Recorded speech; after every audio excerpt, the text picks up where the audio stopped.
So good evening. As we just go past 8 p.m, we bring you the semi-final of the Supreme Pool Series. We've been here all weekend watching the Jason Owen Open, and what a weekend of pool it's been. It's drawing to a conclusion, this event one, and it's been absolutely incredible. This is one side of the semi-final. It's Tom Cousins versus Liam Dunster. Two very different styles.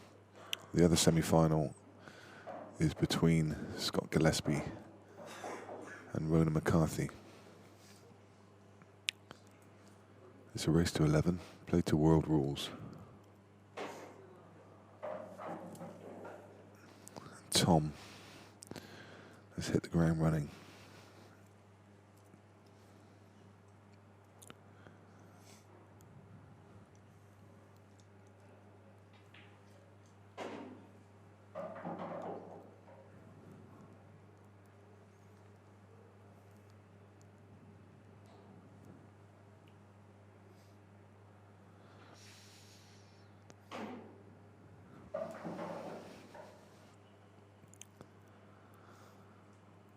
And it's a pretty simple finish to go 1-0.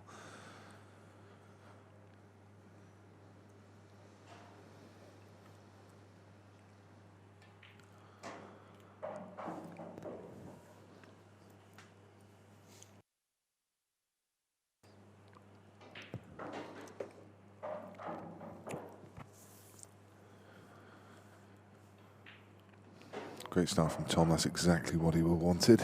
So, to introduce the players, it's Tom Cousins, top cat. He's 28 years old, and he uses a Jason Owen cue with 8mm tip. Accolades and achievements.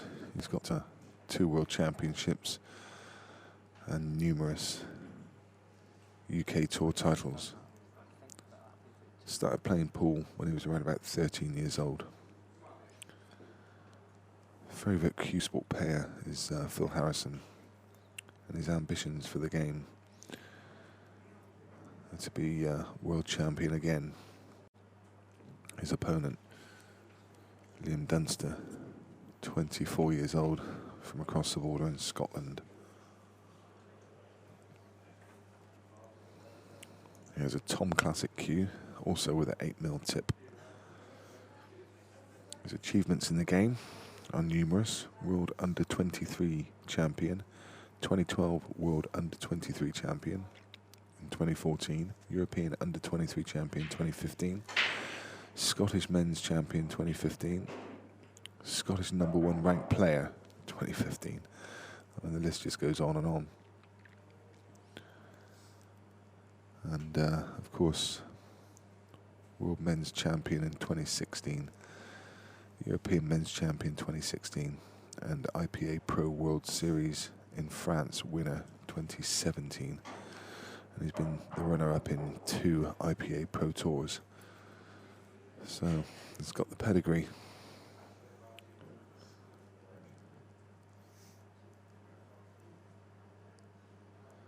Started playing at around about age 6.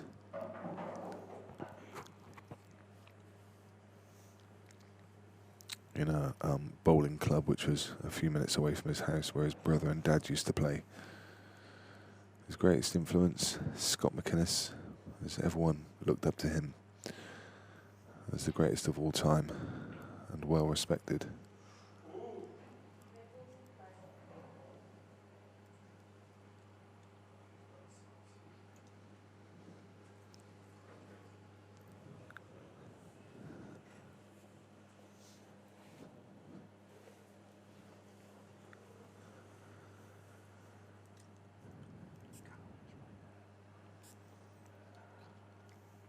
Favourite cue sports player, Ronnie O'Sullivan, because of his natural talent, and he always wears his heart on his sleeve.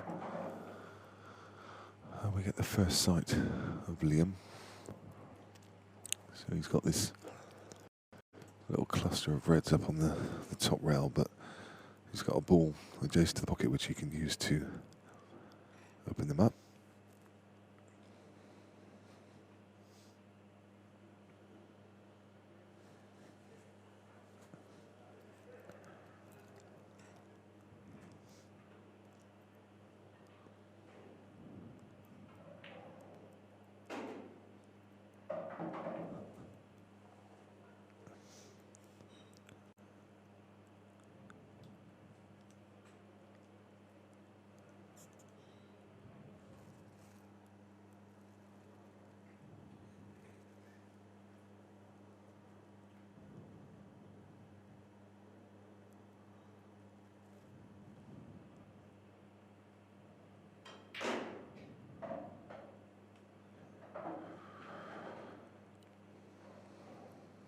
It's okay. You can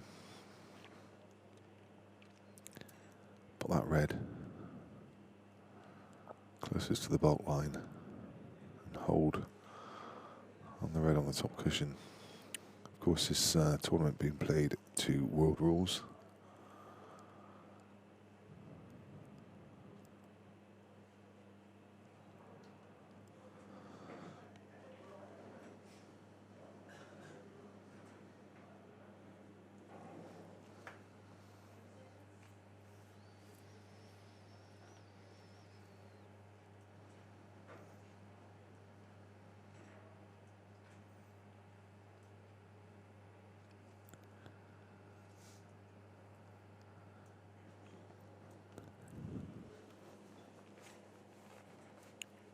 Both semi-finals are being streamed. If you wish to watch the other one, then it's on the playerspoolevents.com page. Just follow the links to the live stream, or you can go to YouTube and search for Beard Productions.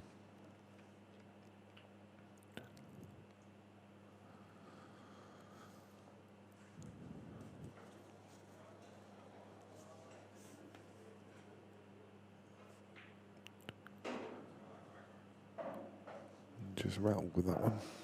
Puffs his cheeks out. It's okay. It's landed absolutely fine. He's got a nice angle just to chip this in and run down the middle of the table for the black in the middle.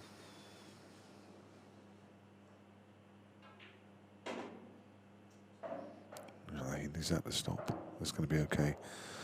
Just for 1 second as it was tracking across the blue spot, his heart would have been in his mouth. Another few inches of pace, and that would have been curtains.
So Liam to get frame number 3 underway.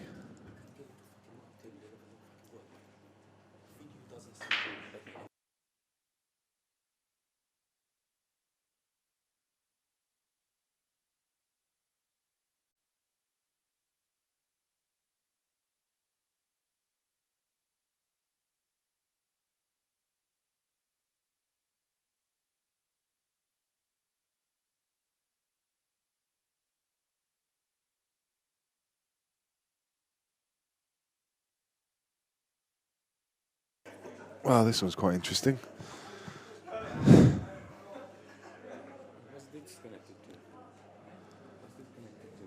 There's balls surrounding the rack.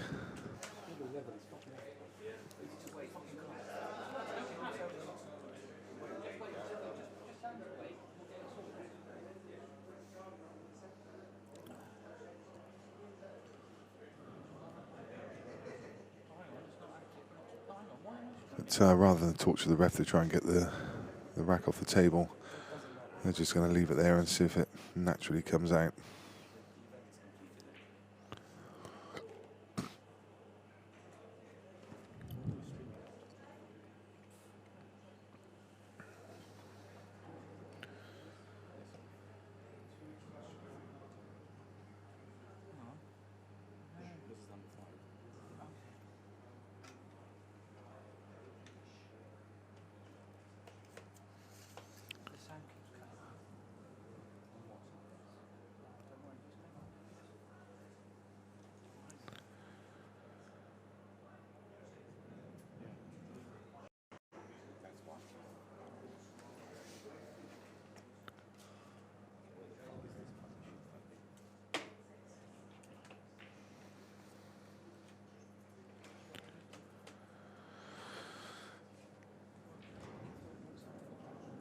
So this game looks like it may well go tactical until one of the players decides he gets a good opportunity to break that pack up. Liam could take a chance and try and break it out now as he's in control with those two reds towards the left-hand rail. But, it's more his style to wait until he sees the finish line clearly.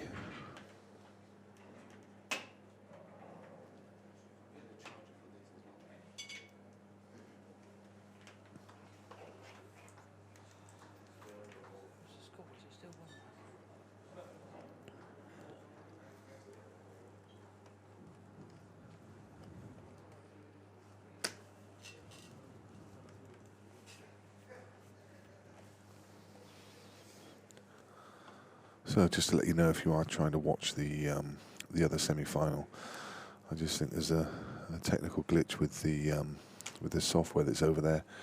They're just swapping things over, so that stream should be up live in just a few minutes. Technical guy George is currently working on it.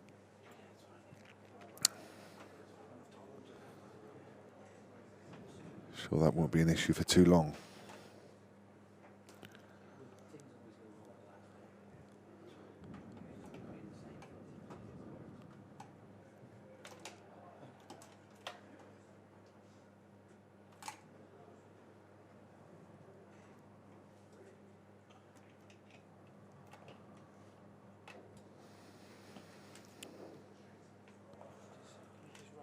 Difficult to see who's going to blink first with this frame. On the surface, it looks like it's fairly open, apart from that little cluster. But the problem with it, if you attack the cluster, then the one of the red balls is going to track towards the yellow, and it's going to go bad. And if you attack it the other way, one of the yellows will track towards the red, so could end up a bit of a tactical affair. And indeed, Liam deciding that a DF is the right shot to play. Just to clear that.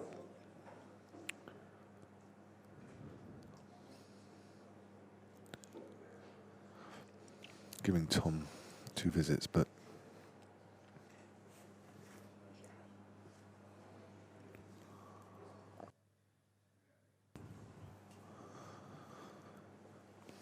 obviously the Reds in trouble at the moment.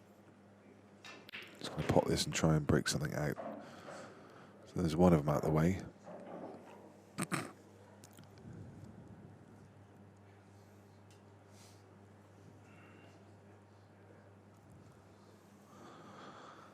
As I say, a bit of patience. The other table will be available to you very shortly. They're just swapping over the software there, so.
So I can also tell you that when that other table is up and running, I'm not sure if it is yet, it should be soon, you will have Jason Shaw and Darren Appleton on commentary, and in a few minutes Gaz Potts will be joining me on this game, so load one up on the TV, on the smart TV, stick another one on the laptop, and you can watch both games.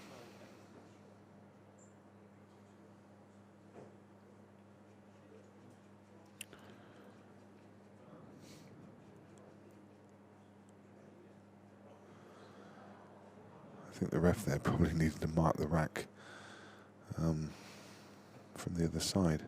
Well, you know, on the kind of angle. And she could have probably kept it off the rack. Now she's got the problem of getting it out from under the rack and trying to get it over the black ball.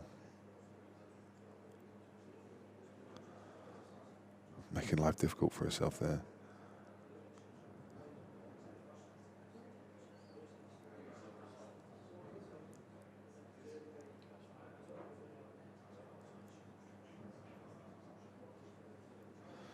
There you go.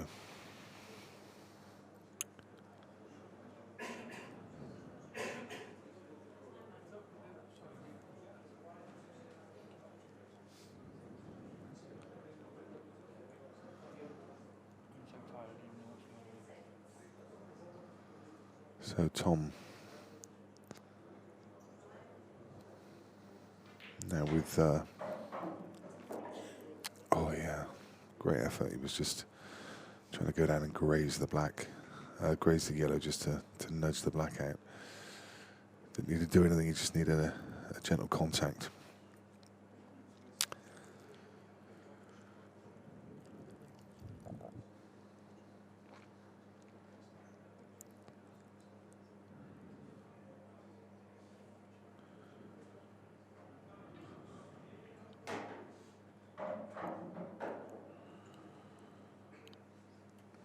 So he's got a bit of a problem now. He's still needs to do something with that black. I think it's pretty much welded to the back of the yellow. Doesn't pass in any of the four pockets. So he's going to have to try and maneuver it off of this last red.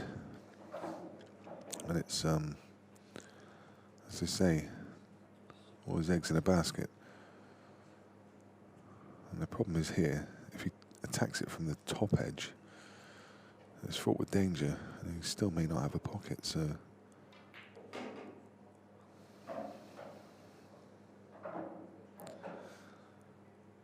yeah, not quite sure. Unless it doubles below that yellow. Maybe that was his plan, just to... He's having a look at that now. A little wry shake of his head because he's finished a bit low.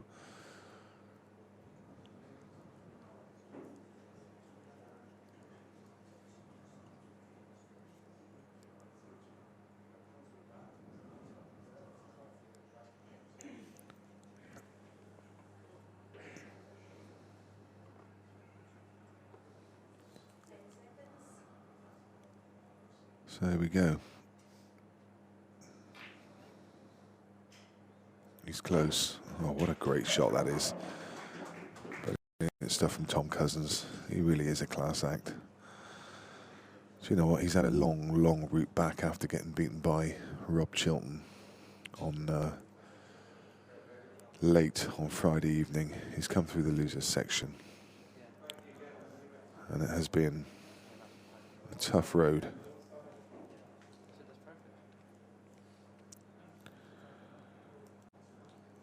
The other game between Ronan McCarthy and Scott Gillespie is currently tied at 1 each. Tom Cousins, I can tell you now, you won't want to be reminded, but Callum Singleton had 2 Guiltes chances to beat him. He was 7-6 up in a race to 8, and he had chances at 7-6, and again, he had 2 chances at 7-all, and Tom managed to hang in there. He's been close a number of times, but he is the cat after all, the top cat. and he's got 9 lives. We'll see if we can have a look at his route in a little while, just to see how he has made it to here.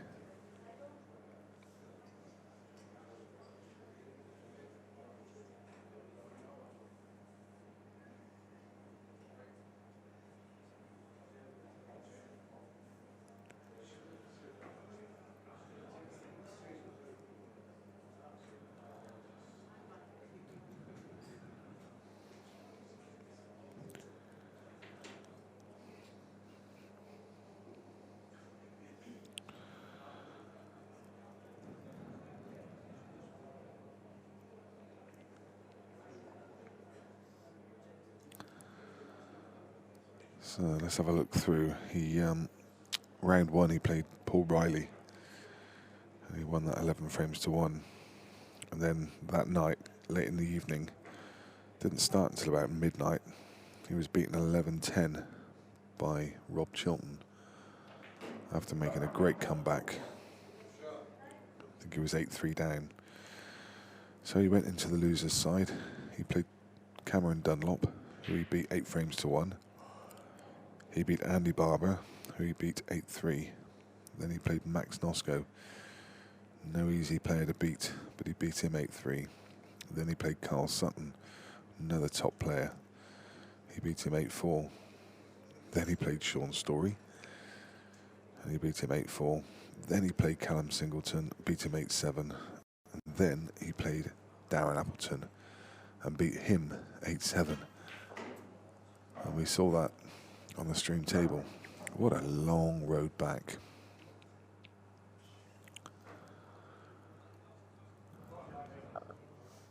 And then of course he's just played Carl Morris in the quarter-final. He's had such a long route through this. He'll have earned the money if he does win it.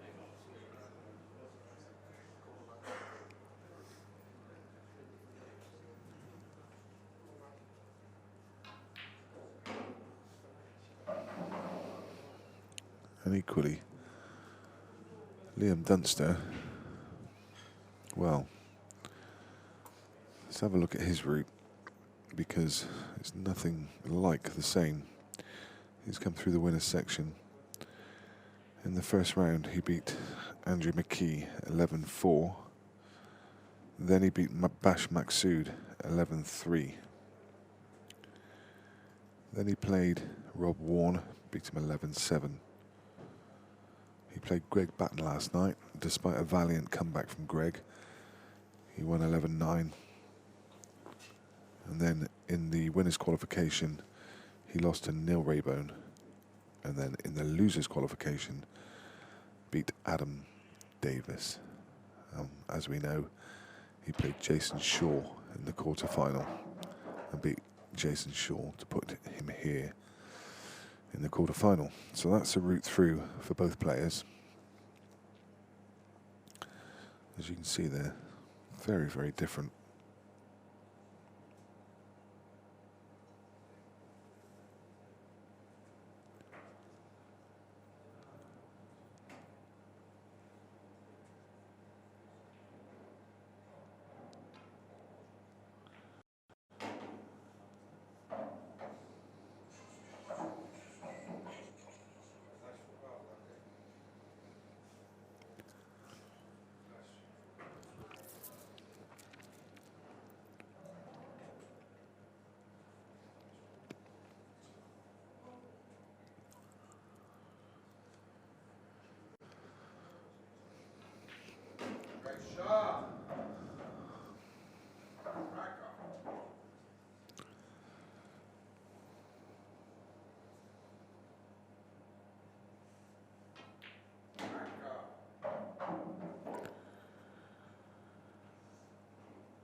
Ronan McCarthy against Scott Gillespie, still tied up at 1 each. That's the difference between nappies and jocks.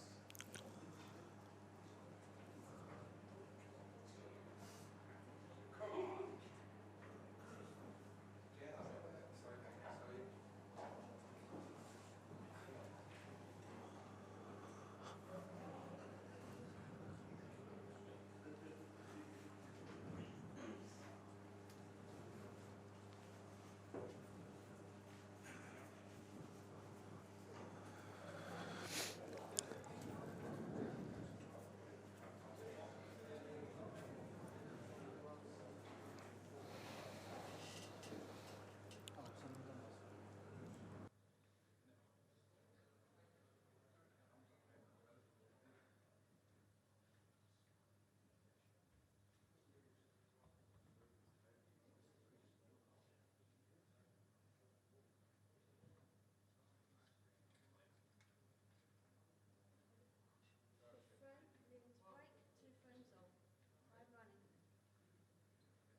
So a nice break there from Liam, but he has no shot. One of each ball potted, so he's whichever one he nominates, he's going to be that set.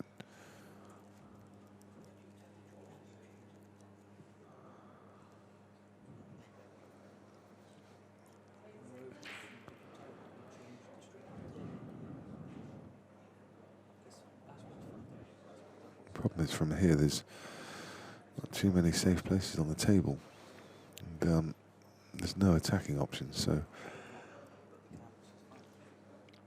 just having a look now where he can leave the ball to try and leave it some way difficult, but yeah, been unlucky with this break.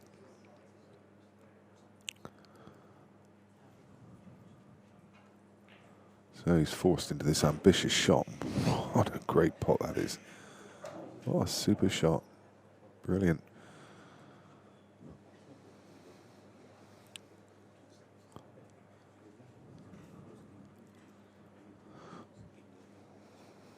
Liam showing why he's got that full suite of titles behind him.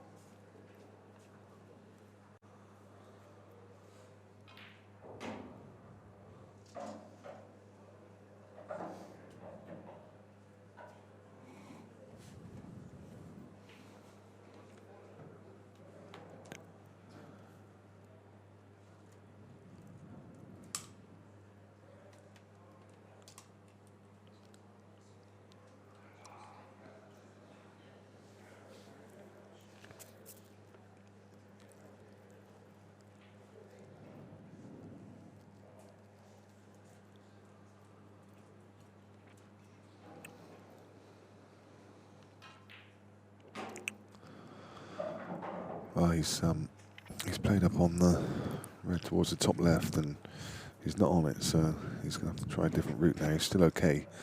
He's got this one to the bottom. Gareth Potts has joined me on commentary, so good evening again, Gareth. Evening.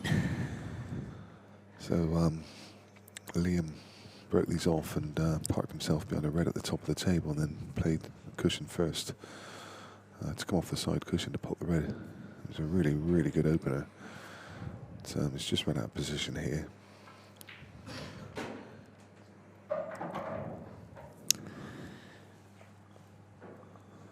And he's just overhit that a little bit. He wanted to be the other side of that so he can just stun across the face of the black. He's overhit it now, so the only way to get to it is by sort of playing a stun stroke screw shot off the side cushion. As you can see, he's the wrong side of it. So this is not easy. I've not really watched too much of Liam. I did watch the end of his match.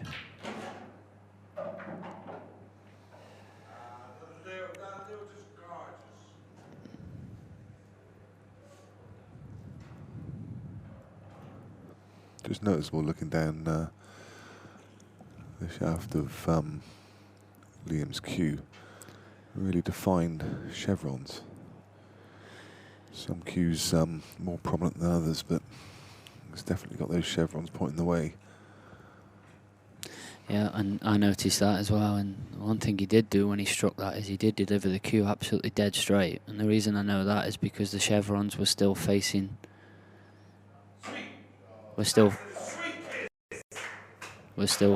facing in a dead straight line after he'd struck the cue ball, which tells you that he didn't cue across it and he didn't twist the wrist on the way through. Yeah. He's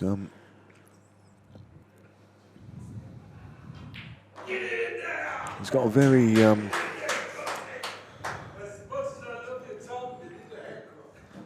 he's got a quite a unique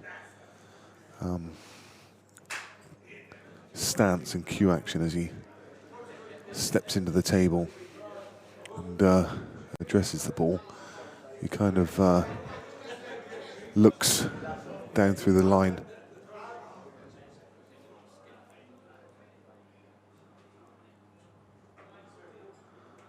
And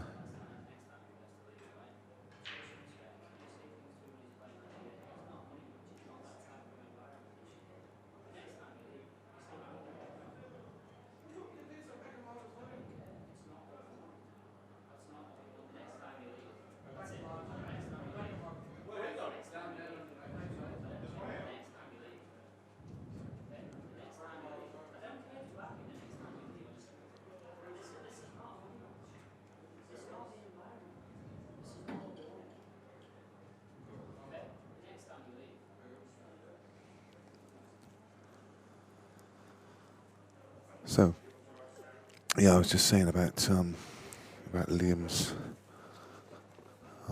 stance and cue action as he steps into the ball. He's got he kind of steps into it in a kind of crouched manner. He kind of bends down and looks at the shot, and then kind of moves into the shot. You'd always see him crouched down, looking. He always comes to the table and then kind of bows at it and addresses the ball just to look at the line that he wants to take.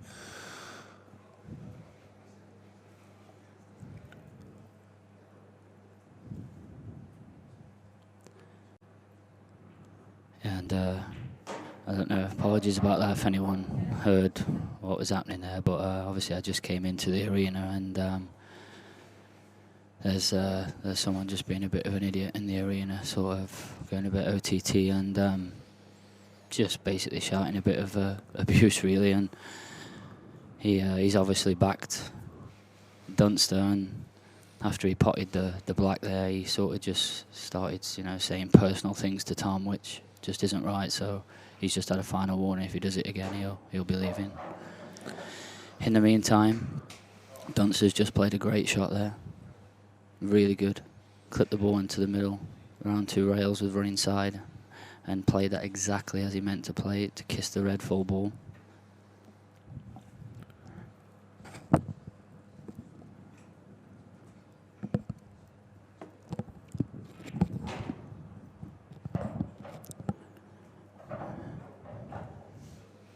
Yeah, he's gone about this clearance really, really well. It's looking, I wouldn't say it's looking ominous for Tom, because he's one of the finest players out there, but Liam has been playing so well these last few days. We just saw Scott Gillespie in the last game beating Mark Farnsworth, and he was just sublime. It was almost flawless ball. He was timing his break beautifully, and it was almost mistake free.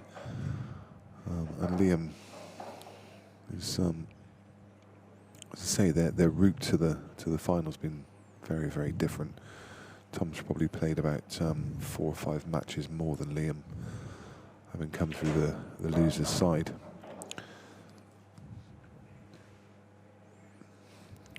But as I say, early doors, and Liam just don't really look like making a mistake.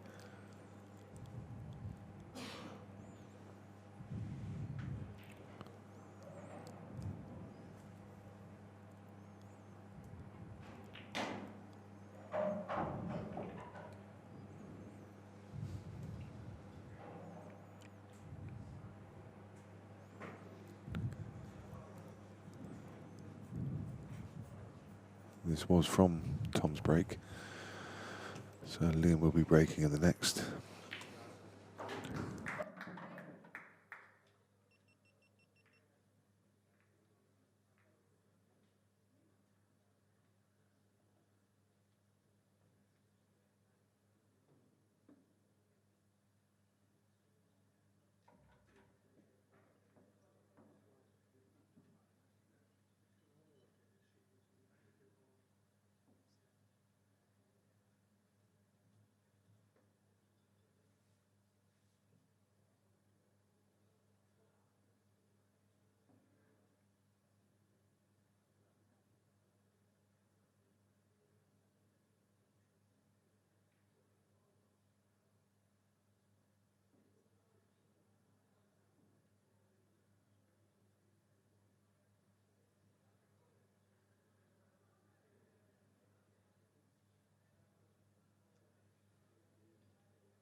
You see George, the real number one, leaning over Liam's shoulder. He's watching on.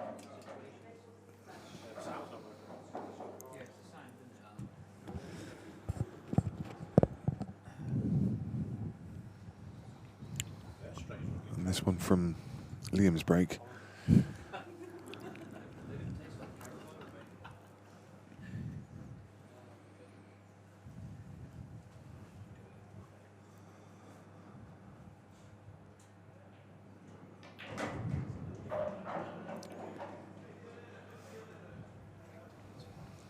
So a clearance that you would expect Tom to be making.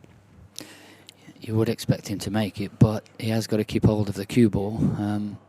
The two reds that are together, the bottom one of those does go into the corner, but he sort of needs to be high on it, so as in sort of somewhere where the black is. That would be then perfect, because the other red then does pass into the middle. The other red that's next to the yellow in the middle of the table, I think does pot into, well, both corners, but it does pot into the right corner.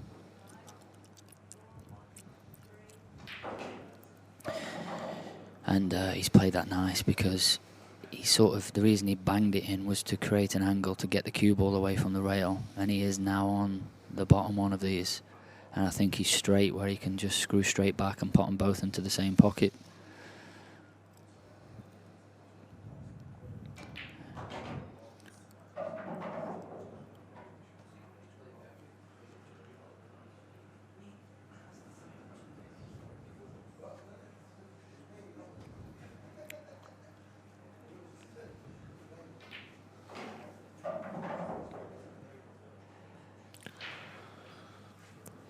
Just worried for a second there with the. Yeah, and you know when I was saying that if this red goes into the right corner, well, this is now massive if the red goes into the right corner or not, because if it doesn't, he's got a horrible positional shot to play. He's not got a great positional shot to play. You can see it does go. So he needs the cue ball back to where the red is now, that he's going to play into the middle.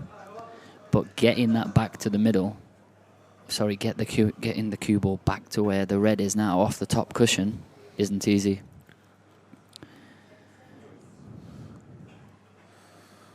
Tom again. And this is a tester, especially at 4-2 down. Oh, good shot. He had enough angle to just zip the cue ball, and that's perfect, because he can now just screw off the side cushion with a bit of side and go behind the yellows. There you go, bit of side. Oh, he didn't get the side on, you see. Right, well, the reason I said a bit of side is to just zip down close to it, and he didn't get any side on it, that's why he kissed it, but he's still okay.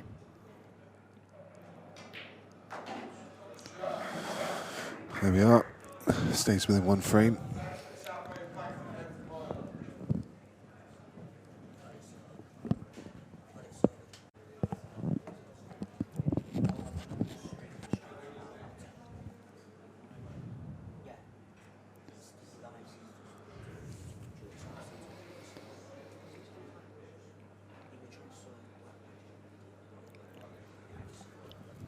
So you can watch the other stream on table 11, or you can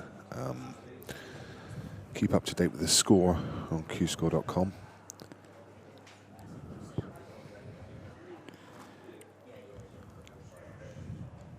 It was really good. During the last match, if you didn't get a chance to watch it, it was some really good pool between Scott Gillespie and Mark Farnsworth.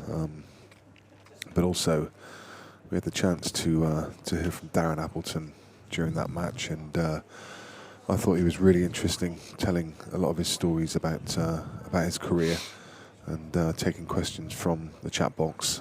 All of these videos will be on YouTube.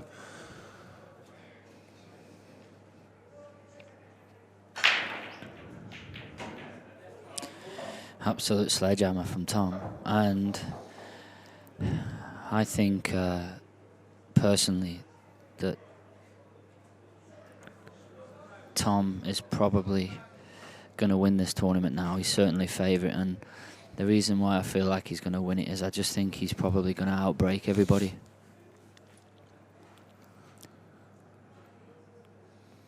It is such a huge advantage to have that. Mind you, I mean, Scott Gillespie was breaking as good as anyone during that last match. He really was. I was just going to say, but I've just said that I think Tom's going to win it there because I think he's going to outbreak everybody. And then, well, what do I know? I said that Farnsworth was going to win it. Yeah. But in all fairness, I spoke to Mark afterwards, and he said that that Scott played really, really well, and he said that Mark said he was over the moon to be 5 each. Yeah. He said then from 5 each, I think he said he played a loose shot the next frame and fouled when he shouldn't have, and he took a really good finish out, and then he ran 4 on the trot against him. Yeah. So you obviously can't legislate for that, and that is the nature of pool. If you don't, he said he broke dry twice, and Scott potted off both of his breaks, and that was the 4 acts. Somebody's putting a 4-pack on you, and a race to 11.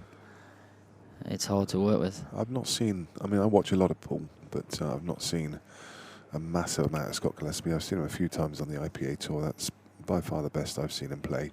And I did say to him afterwards, and you know, I've watched this arena table for the whole weekend, and it's the best I've seen anyone play through the weekend. Just really. Yeah, and if you remember, Nick, when we were doing the voiceover as the draw was coming out, I did say to you that about Scott Gillespie. I said I thought Farnsworth was favourite for the tournament, but I did say that he had drew the player for me in the field that when he gets it going has got the most firepower. Yeah, yeah. And that was exactly what happened. Yeah. That's exactly what happened with the firepower. And before that quarter-final started, he was 14-1 with the bookies, so he was the rank outsider of the field. And the bookie quickly brought him into 5-1 after that win. Just as we were talking there, Tom's played a really good shot. Really controlled little cannon, pushed the yellow away, knew that the cue ball was glancing off the red quarter ball.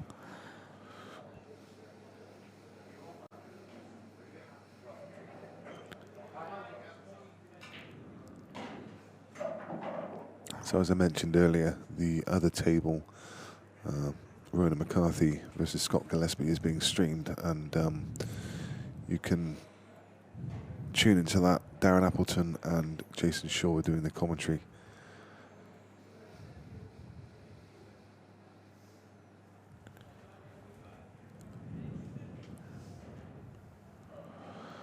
And the point was made earlier that Tom Cousins, he's virtually free rolling after the Callum Singleton game. Callum was had a couple of bites of the cherry, and Tom was definitely looking down the barrel. He wouldn't have thought he was going to get back to the table, but he did. So he's almost on a free roll.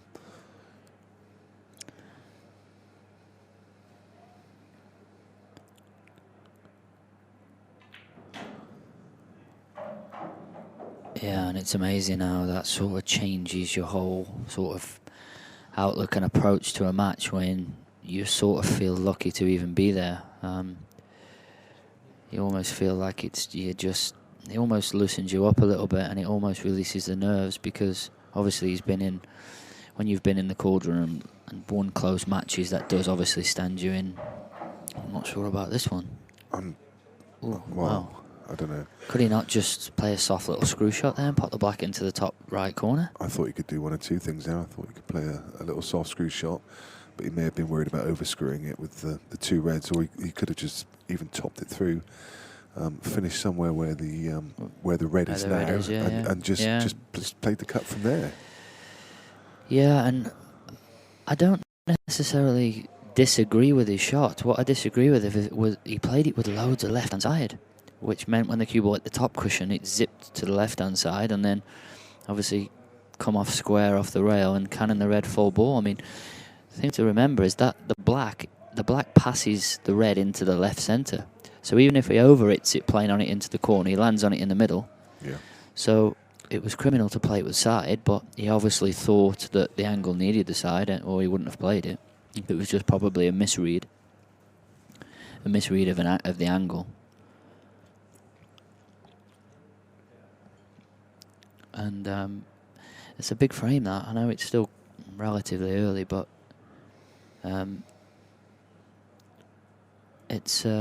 It is a big frame, and it's a big frame when it's a frame that, as I said when I was talking on commentary before, sometimes when you're taking a finish out and you've got an easy finish, you sort of subconsciously count that frame. So Tom would have been thinking, right, the score's 4-all here, and so would Liam.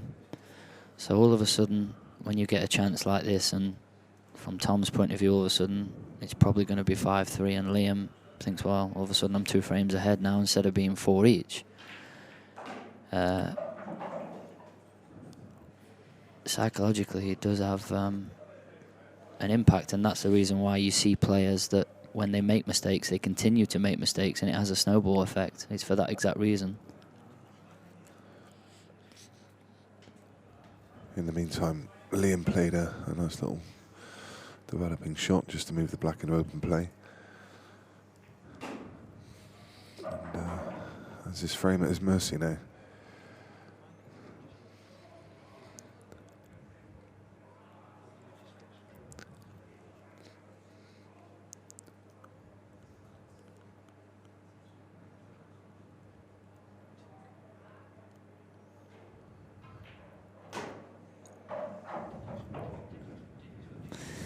I'm convinced that top rail bounces big.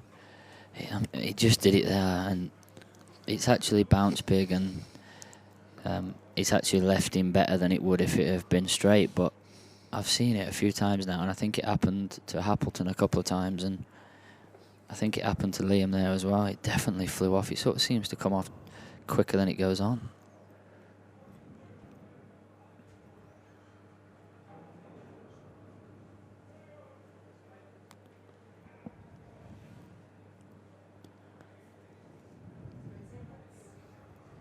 He's taking a lot of time over this one, it seems. Yeah, he's just finished on the off angle where he may have to stun over and pop the red into the left corner. I know he was able to just nip it back. Yeah. It's hard to see on the camera. You can just judge by, like you say, when someone sort of takes a bit of a wince and a step back. You only think he's finished with a slightly awkward angle. Yeah. But I think Liam is one of those players, a little bit like Phil, that not necessarily pulls his face and has a whinge, but he likes to be absolutely perfect on everything. And that's not absolutely perfect. No, again, it's one you expect him to get, but you want to come a bit wider. Just another kind of 9 inches towards the middle bag. Just got into it a bit too much. He should be fine. Just screw this to side rail. Stayed down, Yeah. kept still, pushed the cue through in a straight line, and as Nick mentioned earlier, he has got really sort of distinctive arrows on his cue, and it is a guide. That's what the cue is designed to be held that way. There'll be a shaved piece at the top of that, and the cue is actually made to be held that way. If you were holding it the other way with the shaved piece or the logo or the badge facing downwards, you would effectively be holding the cue upside down from the way it's made to be held.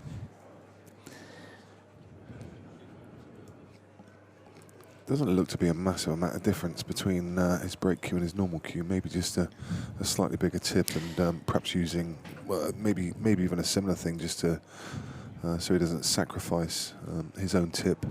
Well, I think it might be a number of things. I think firstly it might be if he doesn't want to obviously damage his own tip and his own cue if he is using a small tip. I think secondly, if it is a small tip, he's wanting to make sure, as I said before, that he catches the middle of the cue ball and doesn't chuck any side on with the break.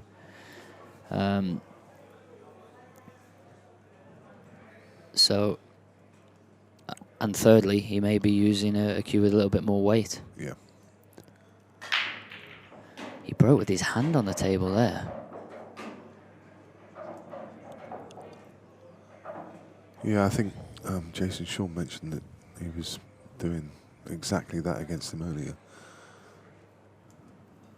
Very unusual to see that. It Why, is. why would that? Just to Well- try and get lower on the ball? Well, the reason why it's very strange and it's very awkward is because on a pool table, the bulk line is at 20%. On some pool tables that you may see, or even in your local pub or your club, the line will be at 25%. So what that means is that line, if it was at 25%, would be smack bang in the middle of that cushion. Yeah. This line is at 20%, so obviously it's 5% further back, which means you've got less room to put your hand. So if the line was further forward, I can half understand it, but because it's so far back, to get your hand in place and get to get everything's a little bit all hunched up, and Yeah, a bit cramped. it's a bit cramped, and what it means is your hand is very close to the cue ball, so you're limited to how far you can pull the cue back before it slips off your hand. Yeah. Which then means that you're limited to how much power you can generate. Yeah, I think Jason mentioned that he had about 7 dry breaks in that match, but Liam was employing exactly that with his hand on the table, and he was getting the ball nearly every time. And that's disaster in this frame for Liam. Just as he was gathering some momentum, he tried that double, and it's all gone wrong. It all went wrong, and I think it was one of them where he thought, oh, I'm lucky to not going off here, and then the Reds hit the knuckle and come back and potted it.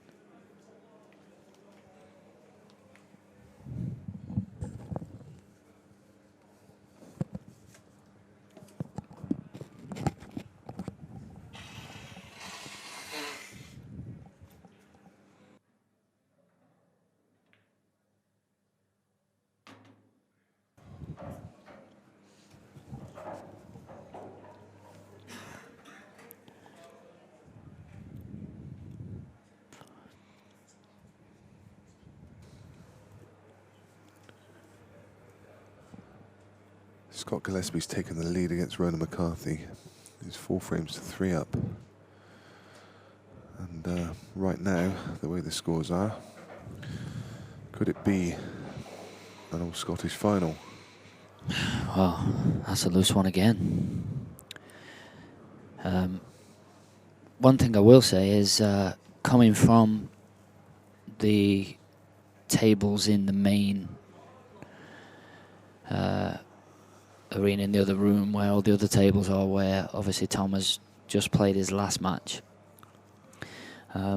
This match table in the arena does play a lot quicker, and everybody that's played on it has said the same. It is playing a lot quicker, which obviously may explain why Tom is just losing the cue ball a little bit. Obviously, it isn't as easy as people think to adapt from one table to another, especially when one's playing a lot quicker and a lot more responsive.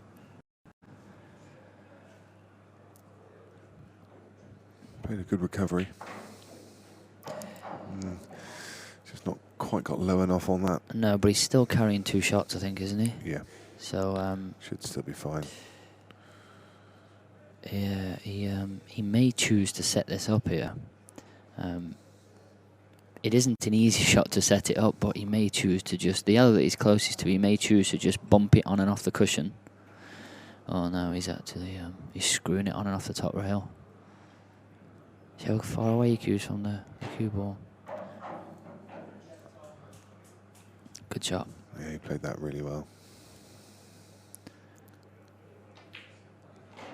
One thing that I do notice when you watch World Rules players play, as opposed to the black ball sort of mindset, is the World Rules players like to hold on to the 2 shots as long as possible, even sometimes to the point where they make it more difficult for themselves in doing so. I'm not saying that was the case there, but they genuinely like to just hold on to the 2 shots. And It's like you get bonus points for. well, I was having a conversation with a few of them, and I was saying, you can't, you don't take your 2 shots home with you. You don't take it into the next frame if you pot the black with 2. You're not allowed to keep them forever. Yeah. It's just, and sometimes you can waste one in order to make the finish easier.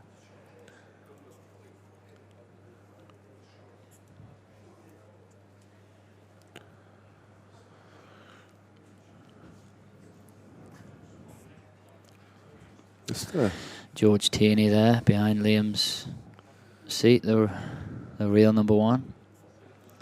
Obviously played in this tournament. didn't do too well, but obviously he's here playing, threw his hat in the ring, and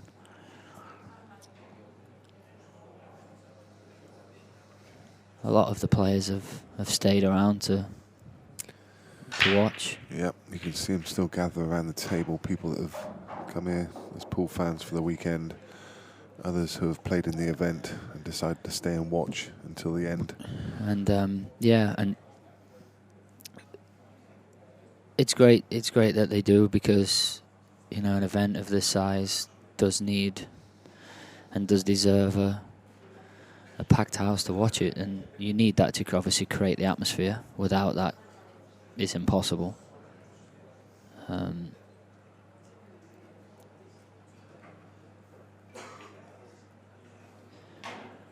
As I said to you, as I thought that the reason why Tom may win this match and win this tournament is because his break is so good. And he didn't particularly hit that break as well as he has been. They all seem to cluster together, and a few balls kicked a few balls away from the rail, and they've actually, all the Reds have come out in the middle of the table and couldn't be better. And as I just say that, That seemed to get a big bounce off the bottom rail. Then it looked like it was going to come out okay, and it just seemed to keep going. that was commentator's curse, wasn't it? Just as I was saying, he had an easy finish. Just didn't appear to play it that hard. So again, he needs another recovery shot, and that's a bit of a feature of this at the moment. Tom just seems to be losing his cue ball a bit, and it's cost him there.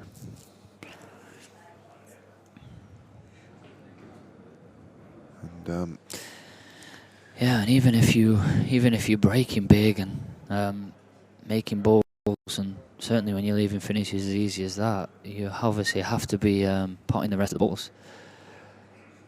Certainly didn't expect him to miss them. Just wondering what he's left here. Can't see anything obvious. Well, he's looking like he can pot the outside one, and he can't. Oh, he can just get above. And because of where the yellow is closest to the left middle, that's the perfect ball. If he leaves the angle, the white somewhere near those two reds, if he gets the cue ball just shy of that, he can screw into that and develop them. A lot of players, providing he does get the cue ball close to them reds, a lot of players play that screw shot with right hand side, Nick, so when it hits it, it's like a natural way to play it. You play it with right hand side. The correct way to play it is actually with left hand side. Okay.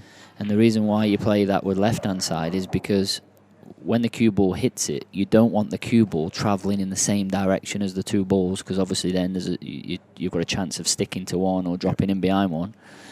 If you play it with left hand side, when it hits the first yellow, the cue ball zips back this way a little bit, which then creates distance, which then increases the percentage of you landing on one of the balls. I have to admit, I would play that shot with right hand side, so that's really good education. You see the arrows there, and he's played that nice, and because he's come short, I think he'll just play this. I think he's got to play it with a bit of right hand side now, because he needs to dig it a little bit with right hand side to widen the angle. So I think he has no choice now, and he wants to. You see, he's pointing there. He wants to play it cushion first, and he wants to kick it. But exactly as I was saying, he doesn't want too much right hand side on, because he doesn't want the cue ball chasing behind the other ball. Yeah. It is important, these little things that do make all the difference when you're playing a cannon. It's not just a case of pot the ball, smash into it, and hope you land on one. You know, you have to work out what's happening.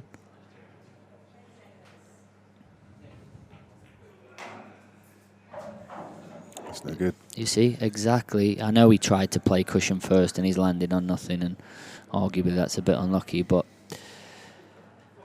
Yeah, had he been able to play that shot? had he been able to play my shot with left-hand side, the cue ball wouldn't have been there. No.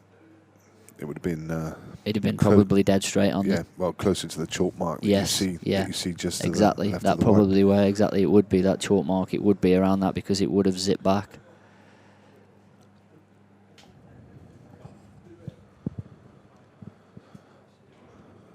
he's going to have to find something here. He'll want to keep the pressure on Tom. He realises what a danger Tom is, and so far Tom Cousins has made a few errors, but if he clicks into gear, that might all dry up, and Tom could quickly turn this around. So Liam just needs to keep his foot on the gas while he's got the advantage. Scott Gillespie against Ronan McCarthy, nothing between them at 4 each.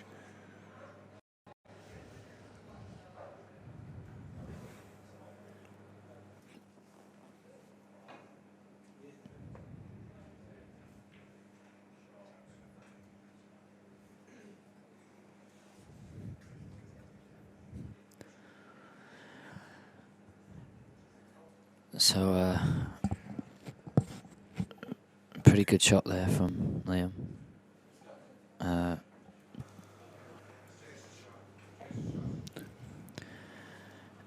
think he has left him in the gap to play the plan, but couldn't really do a lot else other than pot the ball. Good shot. Yeah, he played that well, didn't he? Just leaving himself on this difficult red. Yeah, sorry, Nick. He played it well, and he'll be over the moon that the other red didn't run down the rail as well. It just caught the knuckle. Yeah.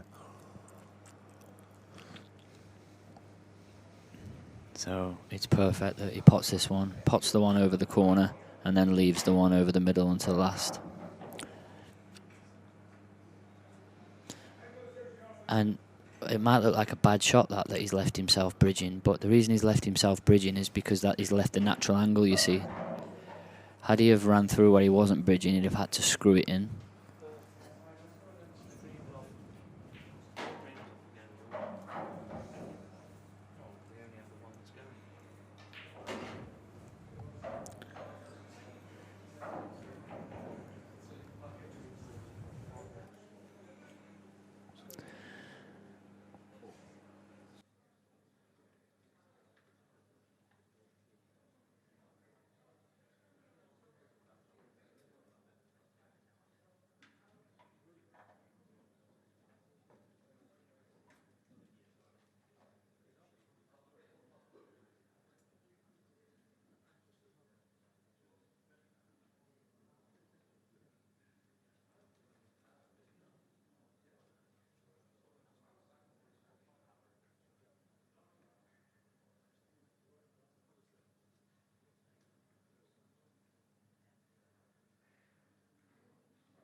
That break is working very, very well for Liam.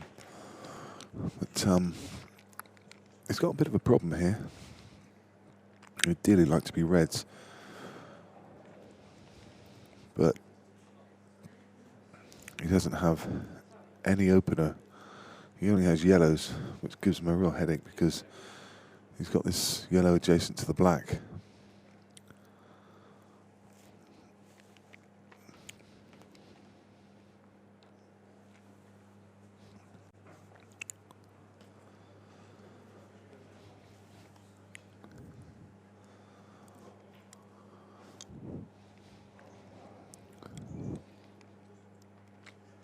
I mean, he has potted both sets of balls, 2 yellows and a red, so he can nominate whichever set he wants if he can see some kind of defensive shot, but even that I'm not convinced there is one.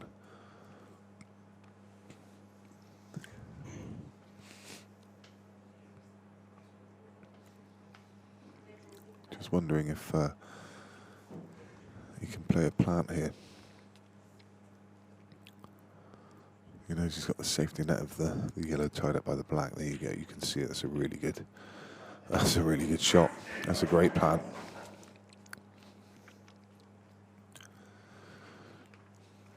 So, unlucky on the break, but found a great little plant.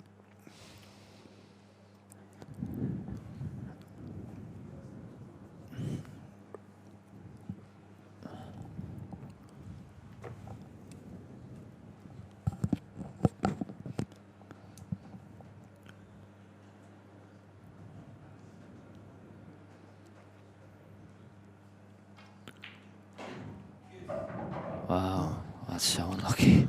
How do you go around the back of that? Oh, that's just ridiculously unlucky. Because he couldn't really play it any different, because if he'd have played it with any more right-hand side, he'd have caught the yellow on the way down. Yeah. So he couldn't have really played the shot any different. And now he's really faced with... I mean, he opened his account in this frame with a really difficult plant. And this one is even harder.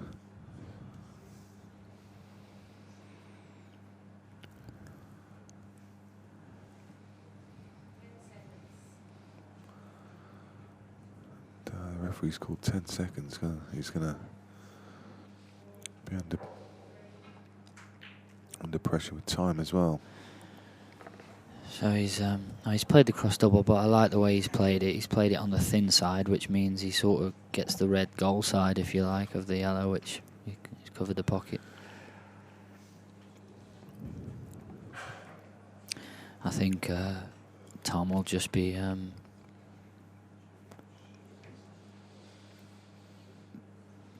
was going to say potting a ball and trying to cover the pocket here where the black is. I think that'll be his, I think he'll play that as soon as he possibly can.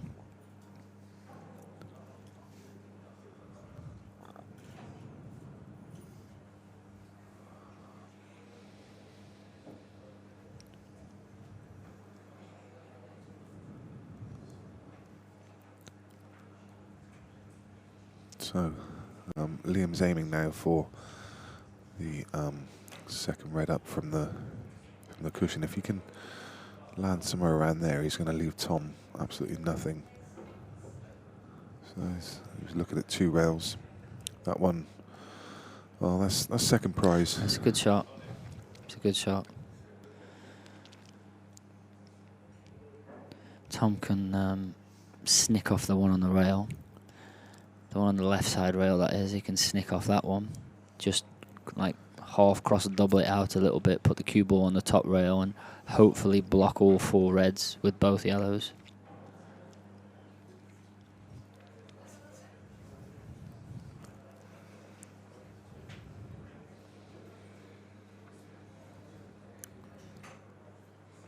Time was always on Liam's side in this frame. As soon as that black just tucked itself in behind the yellow and he found himself a plant. There you go. That's exactly how he played it. Well, I don't think that's exactly how he played it, No. but he's got the result that he played. Yeah. Yeah. He caught it a little bit too thick.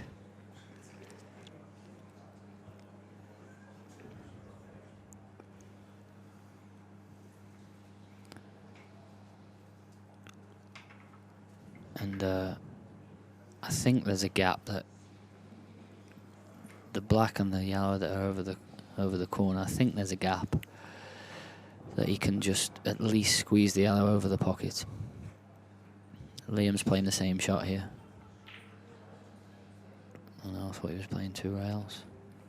Are you surprised he played at that pace? Yeah, I am, He's pushed that red over to the left-hand side now, and it's gone into no man's land. I thought he was playing 2 rails again to either drop on the same red, or if he misses that on the inside, just kick the other red. Scott Gillespie's inched ahead. He's 5-4 in the other semi-final.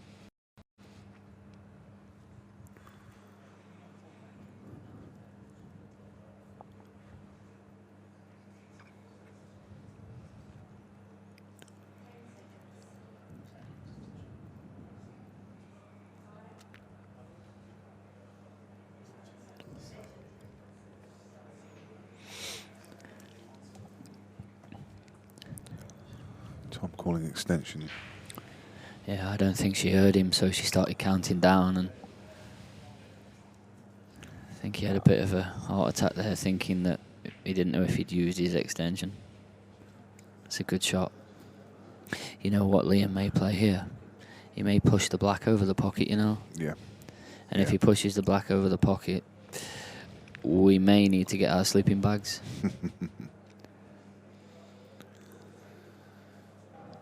I don't think he's got another shot. I think he has to push the black over the pocket.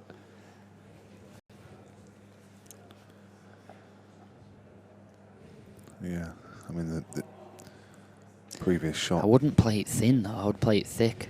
I would play into it full ball. I think he is now. He was going to play it thin.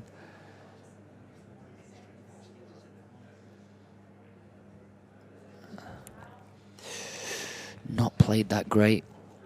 I think he could just bump it softly and just bump the black to the cushion, or bump it to the knuckle, which will then leave a path. Yep.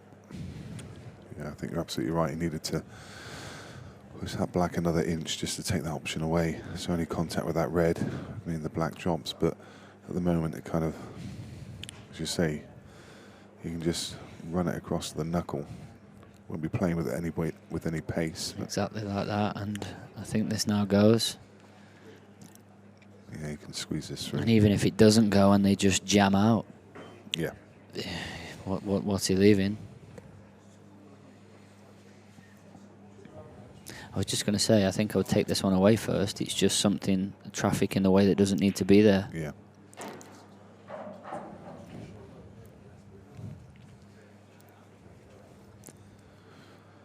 So, frame ball here. Pretty sure it goes. Oh, he didn't. I don't think he thought that went, No, you know. no. That's why he played it like that. He didn't. He thought he was just going to squeeze it over the pocket. Yeah, I expected him to see him play that harder. Well, that changes everything now, because where he's going to leave the cue ball would leave an angle on the ball down the rail with running side to flick his bad balls out. Good pot. Great shot.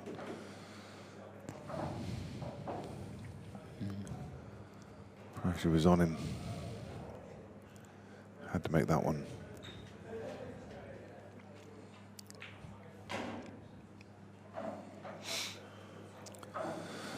So these couple of balls, and Tom Cousins will take the lead, I believe, for the first time in the match.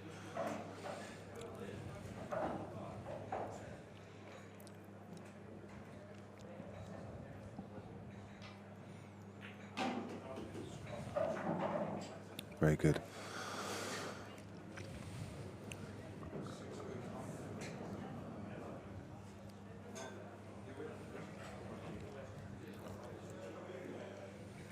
As I say, there's still a bit of a buzz around the room, even though we're 9:30 on Sunday evening.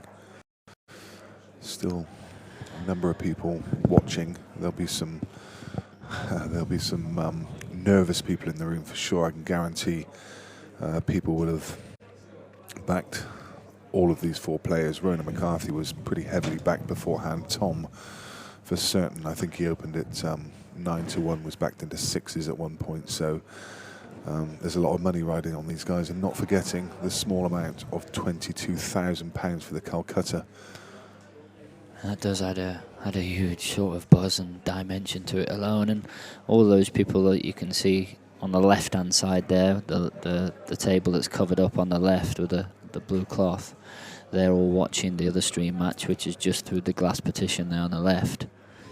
So if you're standing sort of there, you can see that Max Nosko is there. You've got sort of a view of both tables. Tom just put his hand up there because I think he thought he was screwing it off, but I'm not sure he was. He was obviously going very close, but a ball came up behind it and kicked it away, and he did apologise. I mean, there's some serious money being wagered on this event over the last couple of days. I know that there was a game going on earlier on, and the Neil Raybone game in the quarterfinal.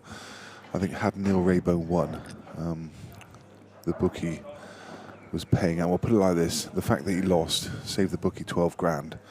So you can see there's some serious figures being bet. Yeah, the turnover with the bookie is incredible. Yeah. What happens is, and has happened all weekend, is the bookie's got a screen in the corner, a board, and before every session he writes the matches out with the prices on, and everybody in the room basically just flocks around the board, Yeah. waiting to get the bets on.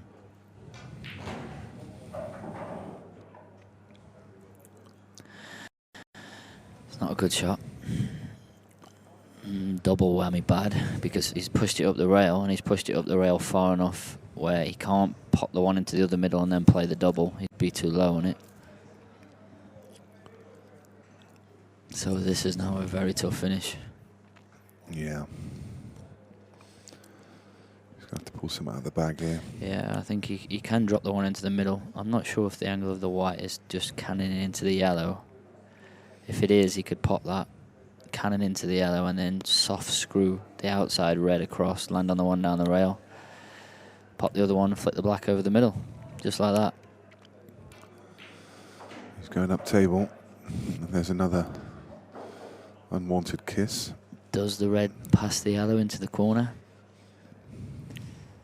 If it does, and he has an angle on the one that's sort of just to the left. No, it doesn't. No, it doesn't. So that changes everything. This is becoming increasingly difficult now. It's well,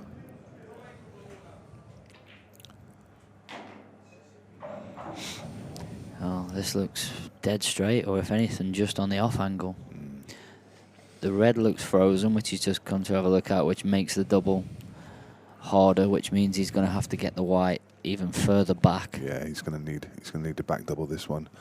Needs to be somewhere just below the blue spot. He does need to be quite high on it. I think that's about perfect. Yeah, it is. That's perfect. The white's going to track round somewhere on the path of where the yellow is. The white may go close to the yellow here.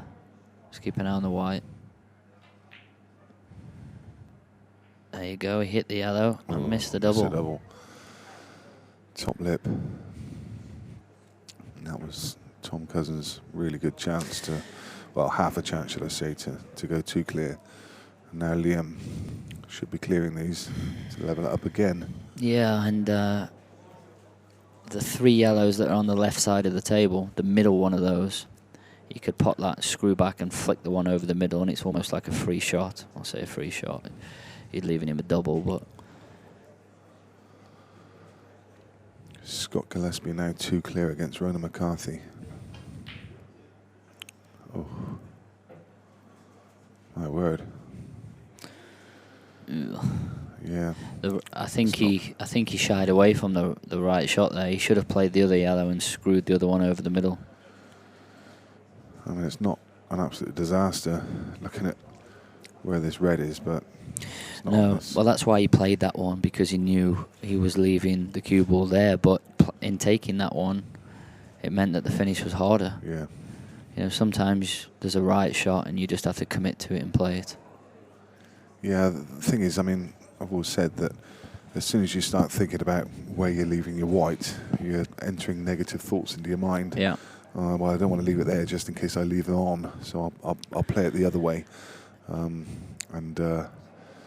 as soon as those negative thoughts start going in your mind, you're already halfway towards missing it. Yeah, he has left him an up and down. But a tough shot He's to got it. pot it and hold. Didn't he ever do it?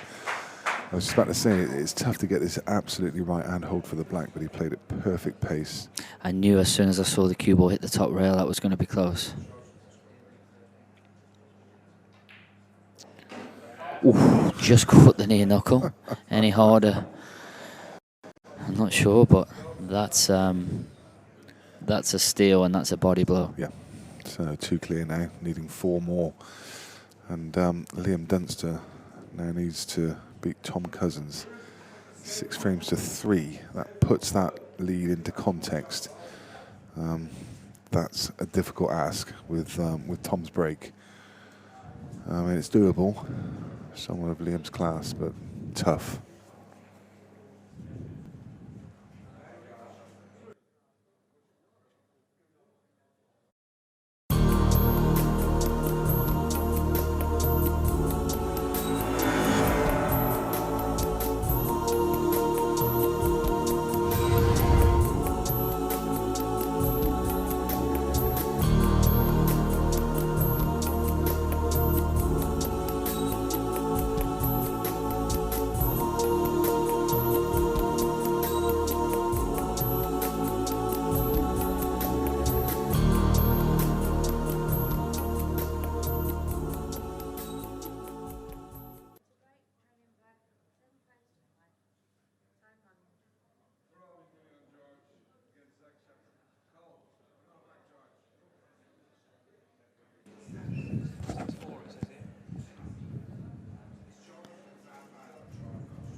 Again, broke with his hand on the table, and I don't like that break.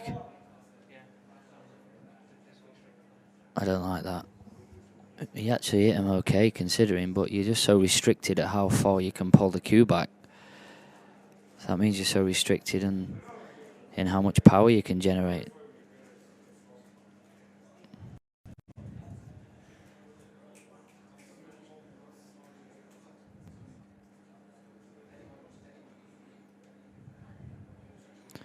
She's trying to take these off, but she can't take it off surely without marking one.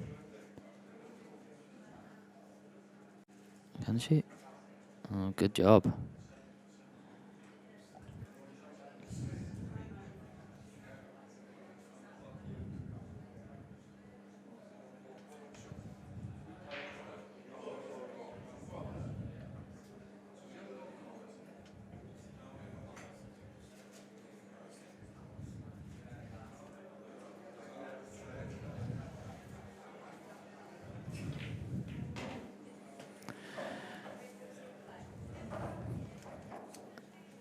And it's one of those where, obviously, the mistake that Liam made in the last frame, the ball's Punisher, and he broke dry there, and he's left an easy finish again for Tom. Over on the other table, Scott Gillespie's now pulled 3 frames clear. He's 7-4. And if you want to watch that game, I can tell you that the 2 people commentating on it now are Darren Appleton and George Tierney. So you've got one of the all-time legends of the game and Darren Appleton commentating.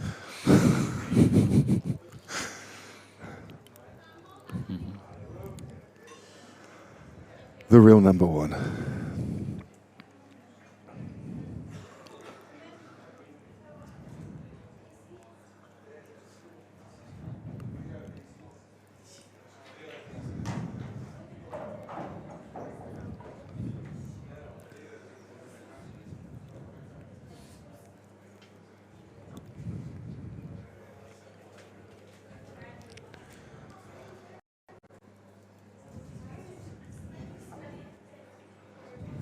So there's like any problems for Tom here. He's just got, I guess, the red just below the black, which he needs to land on, but he's got quite a margin of error.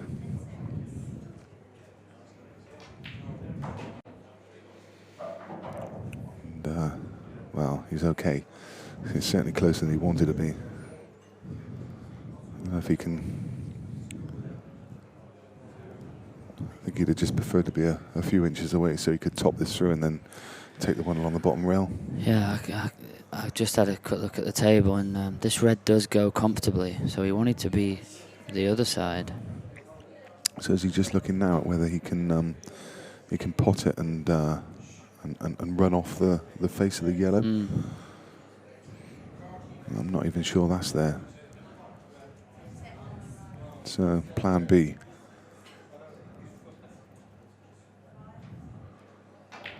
And this clearance. He's hit this nice. Oh, he played that really well. He got a lot of topspin. You could see that the cue ball arced. And this red definitely does pot. And it doesn't matter this time if he is high on it, because he can just bump into the yellow. Yeah, and he just put his hand up. That wasn't a hand in apology. He was just urging the white ball to slow up because he didn't want it parked on the bottom rail. They give him a bit too much angle. This is just about perfect.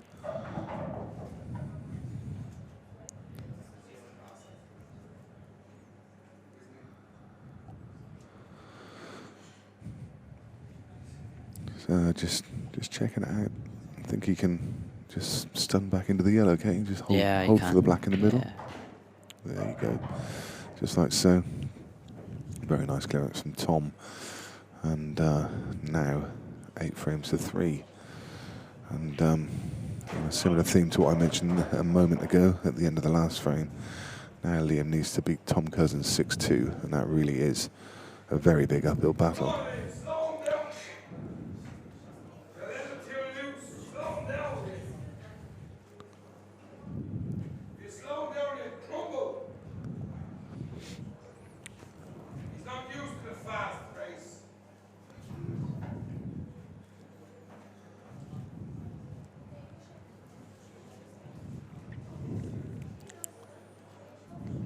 Keeping a very, very close watch on that other match. Scott Gillespie by a margin of 3.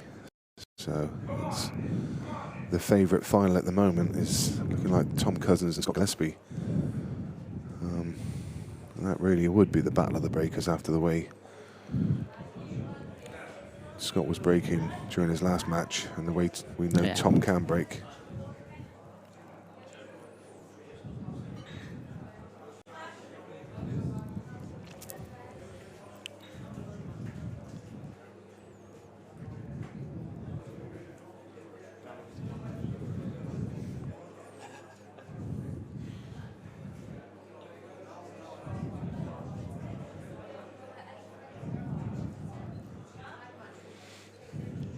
So yeah, first to 11 frames. Tom needing 3.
So this is now, that's tricky for Tom, isn't it? He's got these two yellows tied up in the middle of the table. My goodness, look at this for a stretch.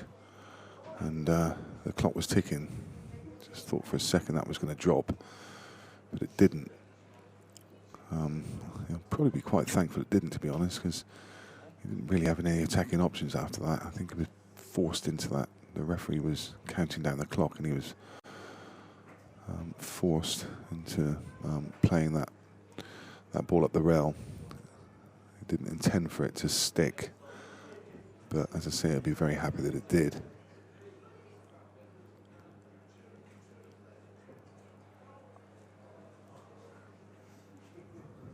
And it's Liam that needs to really start making things work.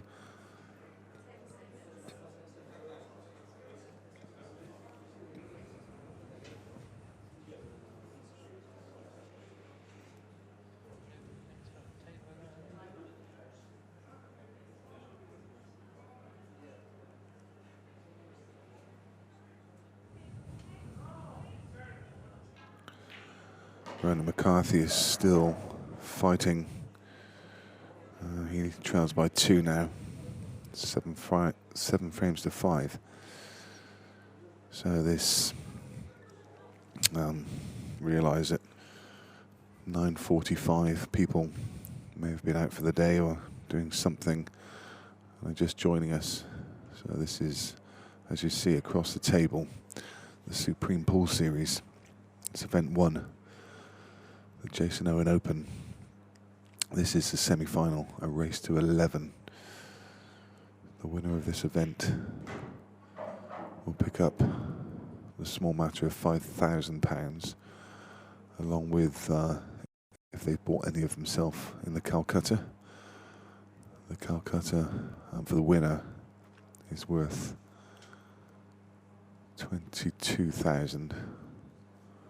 For second place, it's 12, and also all of these players, backers, are going to get 6,000, just over 6,000. I think it's about 6,300.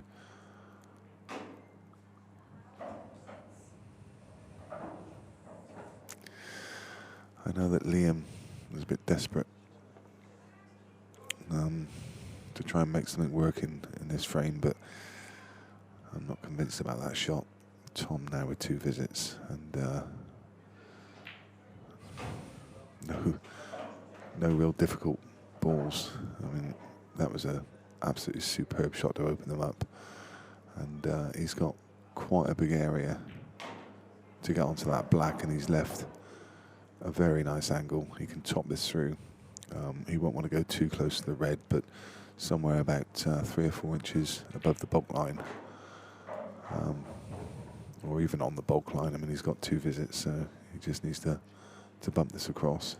He won't be playing this too thin for fear of snookering himself. So he'll just be, I was going to say, he'll just be trying to set it up, and he was straight up on that shot. He knew he'd made a nose of it, but he's absolutely fine. It's a bit tougher than it should be, but he'll still pot it, no problem at all. And Tom Cousins now 2 away from victory. And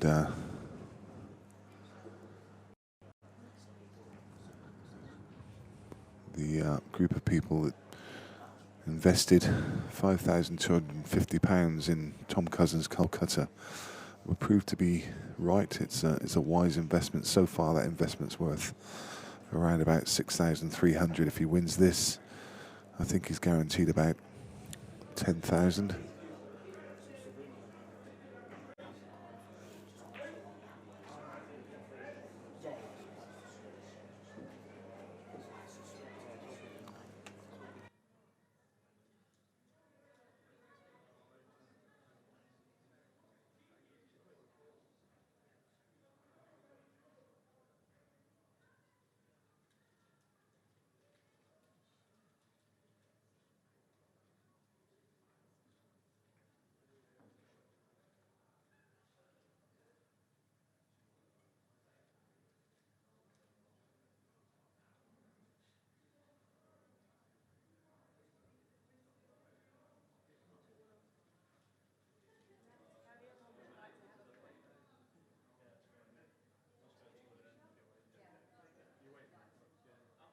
Players are going to just step away for a quick break. We'll be back with the action in just a moment.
So here we are back with the action, just a short break for the players to take a bathroom break. And it's Liam under a lot of pressure now. He needs to get a foothold. Tom Cousins is getting away from him. And this is one semi-final. The other semi-final still ongoing. Ronan McCarthy versus Scott Gillespie. Scott, 8 frames to 5 Leads by 3.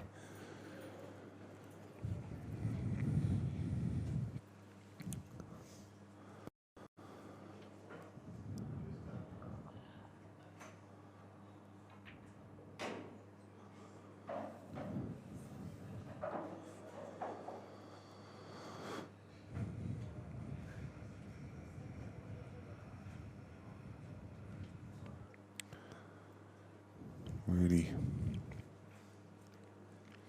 couldn't do much with his positional shot there, so that was always his plan, just to cover this bottom right pocket, try and make things difficult for Tom.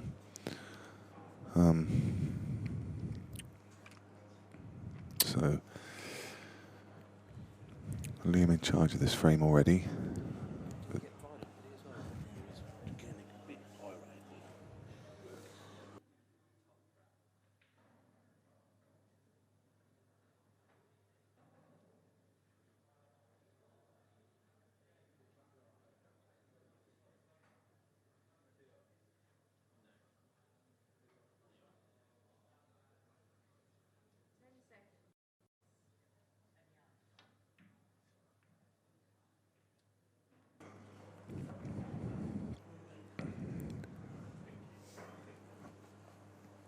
And everything open here for Liam now. He'll be looking for, he'll be looking to go game.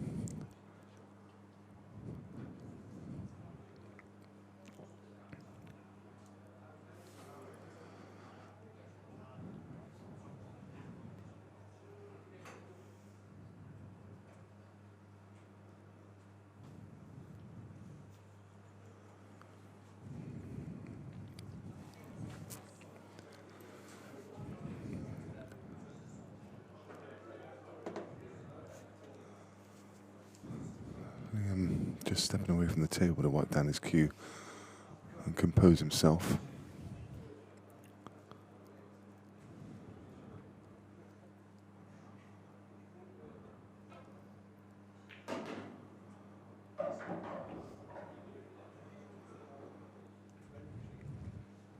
Played that well, and now this should be just a series of stun shots.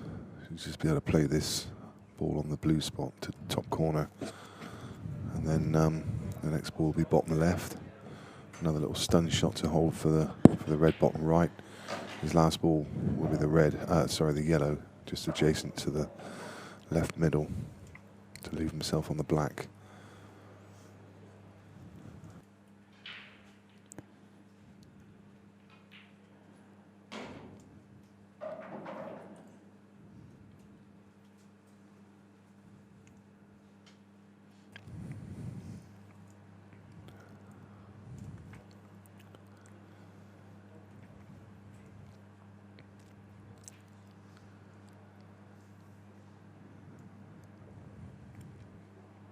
Just looking at where he needs to leave himself then.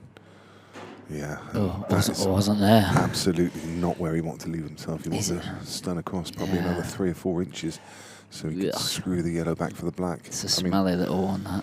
Yeah, that's a horrible shot. But, I mean, actually, he didn't need to get perfect. I mean, he just needed to drop this in the black. Even if he drops it in the black, we'll cut. So, this is nasty. Shot. Yeah.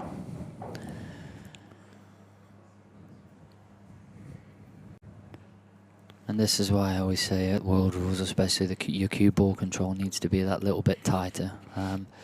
And this is a prime example where when you leave yourself a little bit out of position on balls, at black ball rules, it doesn't matter so much. There's a cue ball here. Oh, I just saw the cue ball go through the gap there and just. But if your cue ball's not that little bit tighter, if you're obviously canning into other balls and you pot one of the balls, obviously at World Rules it's a foul, at black balls it doesn't matter so much. So it is important that your cue ball control, it's definitely more important that your cue ball control is better at World Rules.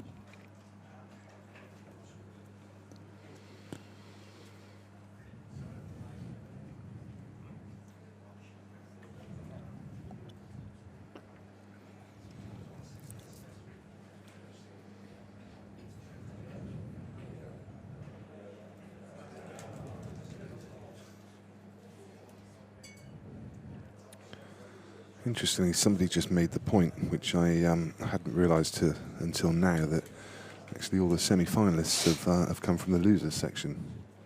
Yeah. Actually, Scott Gillespie told me about that before the start of this match, that he'd seen someone had put a post on that. Yeah, all four of the winners in the quarter-final matches were the losers, and does that mean that those extra matches mean you're a little bit sharper?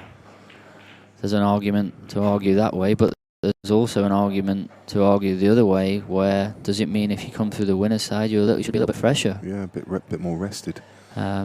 It's not as though they've been shorter matches even through the winner's side, is it? No, not at all. It was quite an interesting dynamic there. Another thing I wanted to ask you about, get your opinion on. I heard a couple of the players discussing the fact that when we got down to the last 8, it was drawn, and they felt that possibly the last 8 should be the 4 winners drawn against the 4 losers. What's your opinion on that? I think there's definitely you can definitely make a case for it being like that. Yeah, you can. I don't disagree with that. Yeah. Do you think that's better? I mean, do you think that's the way it should be with double elimination? Well, I understand the logic behind what you're saying, and the logic behind it is that you're effectively maybe getting an advantage or a better draw through coming through the winner's side. In this tournament, I'm not sure that's the case. No. If you look at the players that have come through that loser side. Yeah. So I don't think they would argue that makes too much difference, but I do get the logic behind it. Yeah. And there is almost like a seeding type thing going on with it.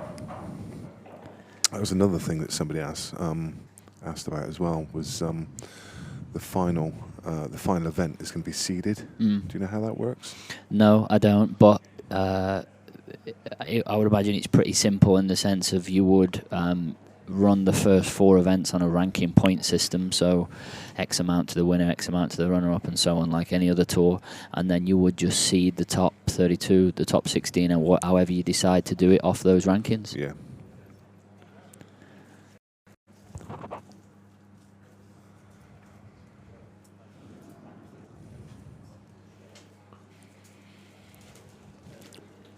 But the one thing about this event, I mean, it has been an absolute success. I think it's run so smoothly, and it's been fantastic. Everyone's had so many good things to say about it. That arena looks absolutely incredible. But the man you can see just in the background in that red shirt, Lee Kendall, he would have been looking at this whole thing with a critical eye. Lee's a real perfectionist, and he'll be making notes all weekend about how he can improve, how he can make the whole experience better. Yeah, and everything he's done is incredible. I remember sitting down with him almost a year ago when he told me what he wanted to do, and he was first talking about whether to have it amateur only, whether to open it up, and I said, no, you have to open it up. I don't want to support and be involved in something that is discriminating somebody for being good at what they do.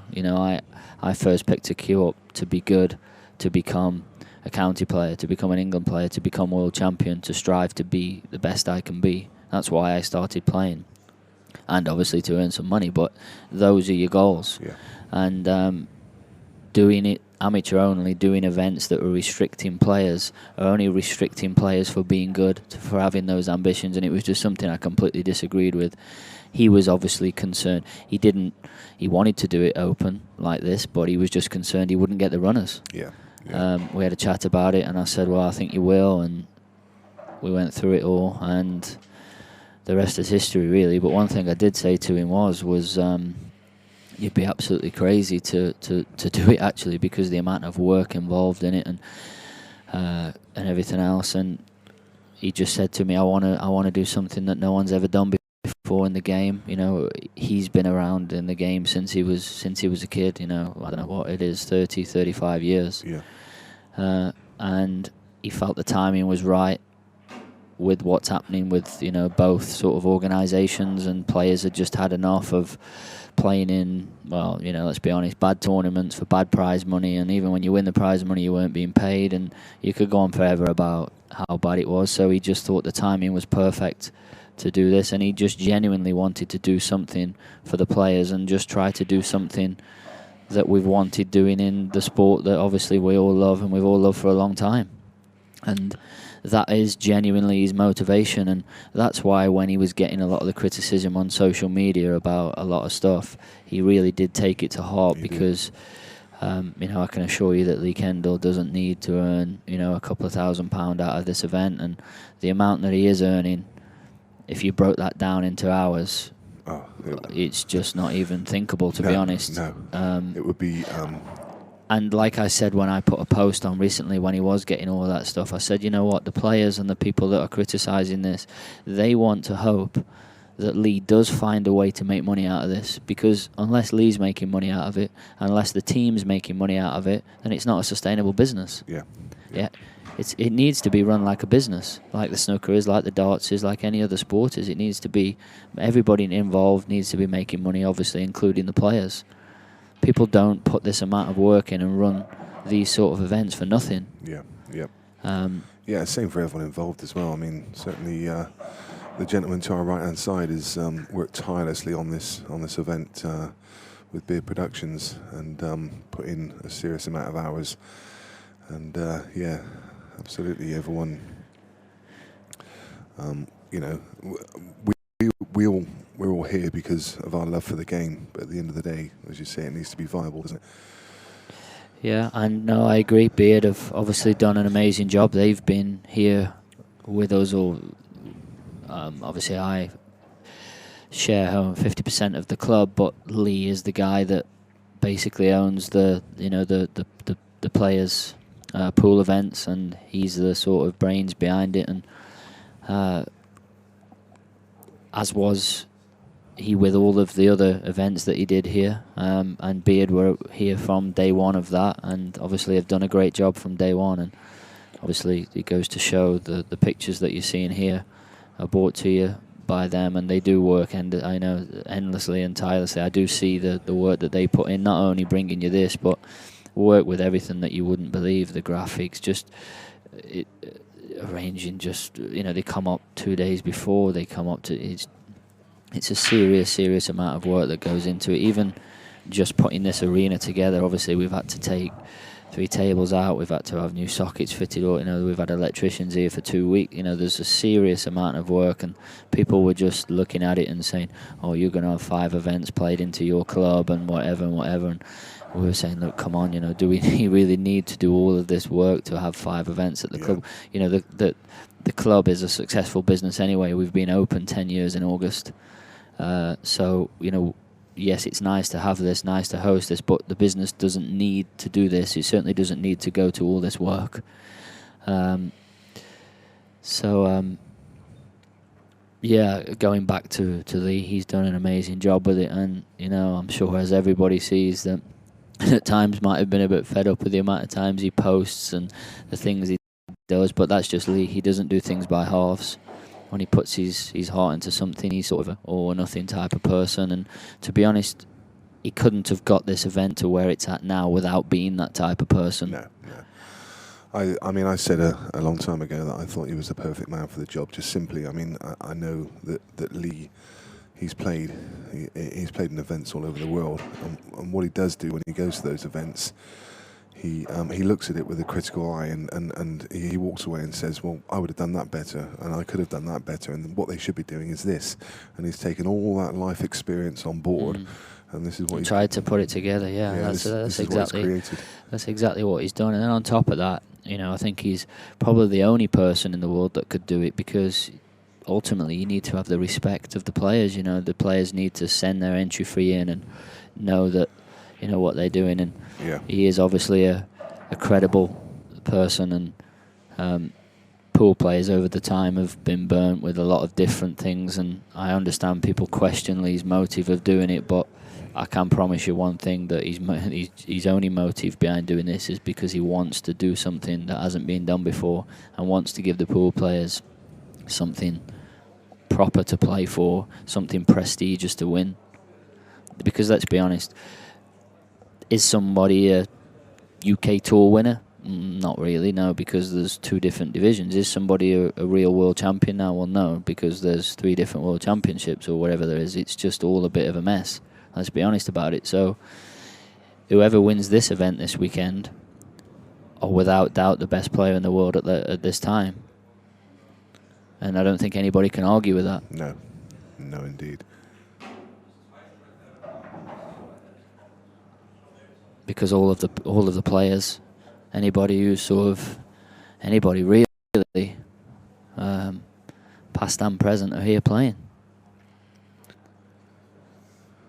Yeah, I did say to Lee first thing this morning when we were doing some interviews that you know, I kind of personally thanked him because first and foremost, I'm a pool fan. I absolutely love the game. I watch a lot of the game, and to be able to put this kind of spectacle, and it's a real privilege for me to be sat here commentating on these games, and it's only down to Lee that any of this has happened. And I know he's gone through some dark times, but he must be over the moon with the way everything's panned out. I don't think in his wildest dreams he could have thought it would have been this kind of success just in the first event. You'd expect there to be lots of glitches and mistakes and errors, and it's just run seamlessly. Yeah, and he has gone through some bad times with it, and you know, he did want to jack it all in, and I sat down with him and not so much convinced him not to, but you know, I told him he was sort of too far down the line. He'd put too much work in, and not to let, you know, just a minority of people affect everything that had already been done. You know, he'd got everything lined up and he was too far in, and he's the type of person, obviously, he takes a lot of things to heart, and when you're so passionate about something and doing something for the right reason, you're going to take things to heart. But all that's in the past now, and what you have is this event with that arena. One thing I will say about that arena with that view is it does look great, but it doesn't actually do it justice of how actually big that arena is. There's a lot of space the other side. So from where they break to where they're sitting, there's a lot of space, and I don't know exactly how much, but it's probably, I don't know, maybe like, I don't know, what is it, like 10 feet or something? Yeah, there is, 10. It's about probably 3.5 meters. So there you can see, it just to put it into context there, there's a lot of space there on that camera view. You can see it. So the arena does work great. At the minute, obviously, it is in the middle of the club that we've took all the tables down for. Oh, where's that white? So so yeah, and also what you don't see obviously is the other end of the arena, which is just an absolute multitude of cameras. 7 different camera angles on this table, 2 dedicated cameramen. I mean, I don't know if we could bring you a shots. camera shot of the other. Someone could spin the camera around just so you can see a bit of what there is going on behind, and maybe all this commentary setup. I can tell you that my Chinese 8-ball table is now basically the commentary booth at the minute. Yeah. I think probably maybe at the end of this frame we could do something, and we'll have to try and sort something out with the team. If we pull at the end of this frame, yeah, because there's a curtain basically, so I don't want to start pulling the curtains round while they're on the shot. So at the end of this frame, maybe we can just bring you a quick shot of of what actually goes on behind into the this, 'cause scenes. And it's quite easy to sit at home watching this. It's a 1080 stream, HD, and it all looks absolutely spectacular. But what goes on behind the scenes is incredible. I'm just sat behind a bank of instruments, screens. I was just going to say, Nicky, I think there's more wires in here than there is in Maplins. Oh, it's ridiculous. It's just, wow, yeah. It's like Spaghetti Junction here. Amazing. But yeah, just to give you an indication of the work and effort that just goes in to set this up, just to put it on. Hours and hours of work. This Beard team got up here on Wednesday, and they didn't start streaming until Friday morning. They were here for 48 hours, putting everything in place. And that's not without all of the days of planning and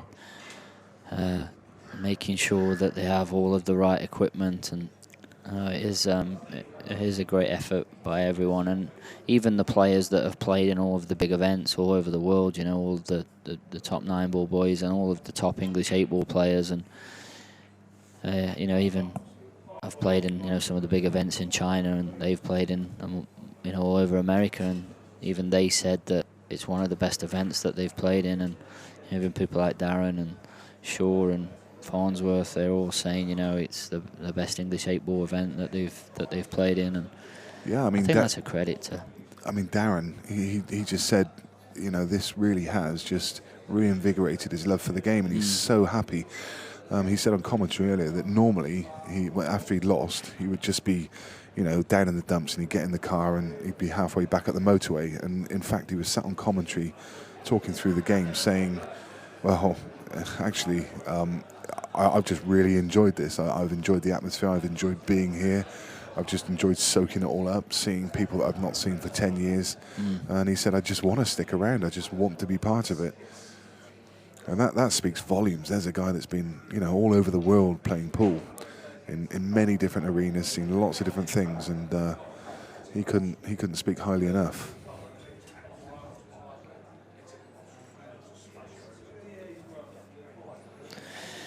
So just going back to this, Dunster's reeled off a couple of frames there from 10-6 to 10-8, and Thomas got a chance here to win the match, and he's played a really good shot here.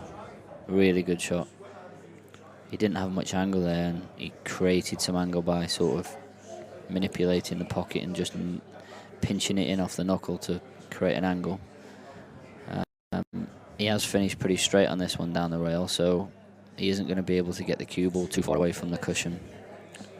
So effectively, after he's potted this one down the back cushion that he's going to play now from there is almost effectively like the black. Yeah. Because if he pots that and slides up past the red, then this one's, it's game over. Yeah, it's game ball. And you just saw Liam Dunster sat in his chair watching on. And if Liam does go on to lose this match, he's done himself some amazing credit throughout this tournament. And he's just 24 years old. He's miscued. Wow, he's miscued. Oh, my goodness. There we were. Oh, dear. And you know what? These two reds that are tied together, the top one passes into the right corner, and he's left him absolutely perfect on the ball over the middle to drop on that first shot. Yeah, wow. I mean, if Liam can clear these balls now and get it back to 10-9, the pressure is going to be so much on Tom Cousins' break. Well, is that going to be the turning point? A little bit short, but he's okay. And yeah, not only did he miss cue, he left him perfect to drop there. And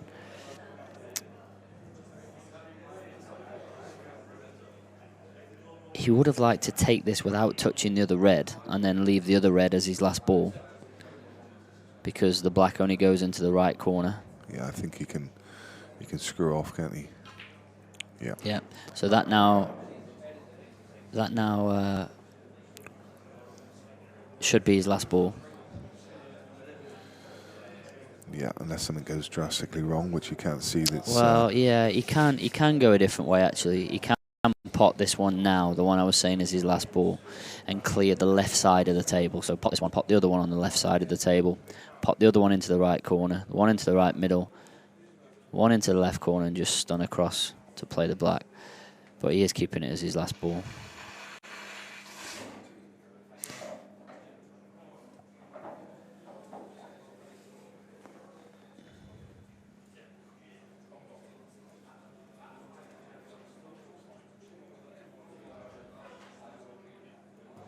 And for every chance that you miss, not though Thomas missed a chance to win the match before that one, but for every one that you miss, the next one does get a lot harder.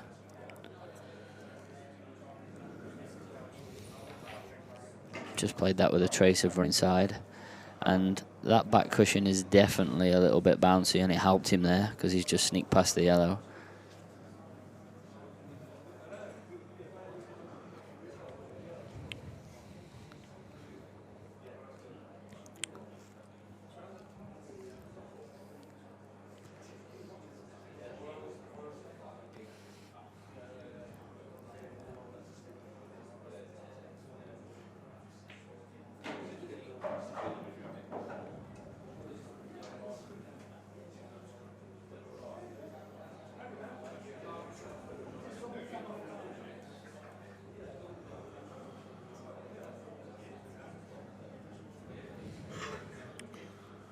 was just looking to see where Tom is because he's not sat in his corner, so I take it he must be stood at the far end of the table, just watching on.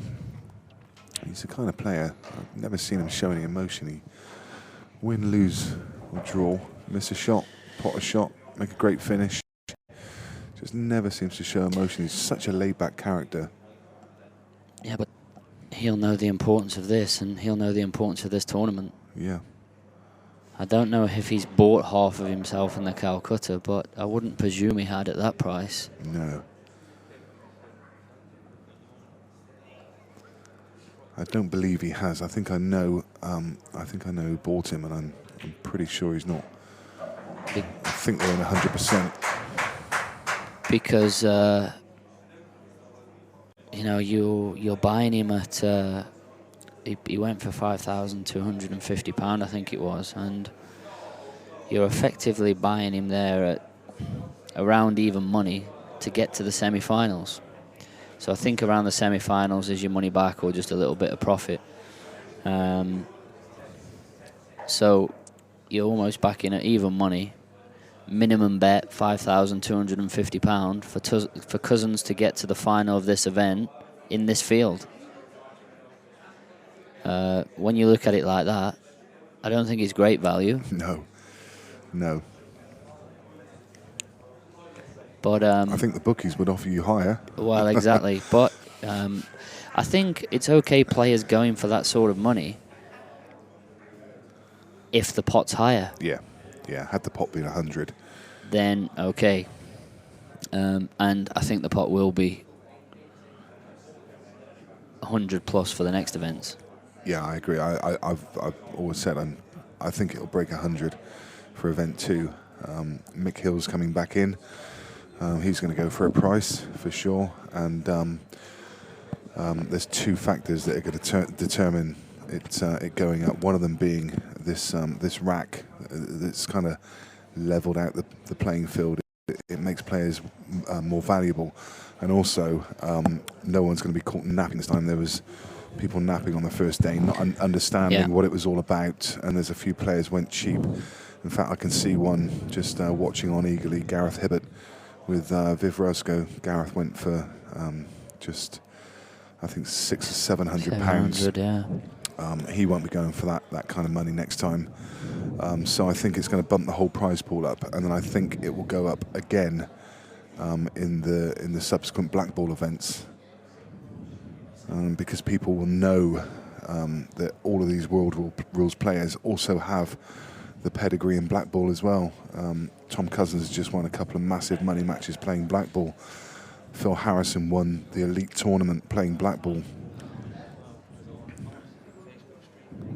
So those players will easily transition across into the black ball, and again I think it makes them more valuable. So I can see the pot rising for each subsequent event.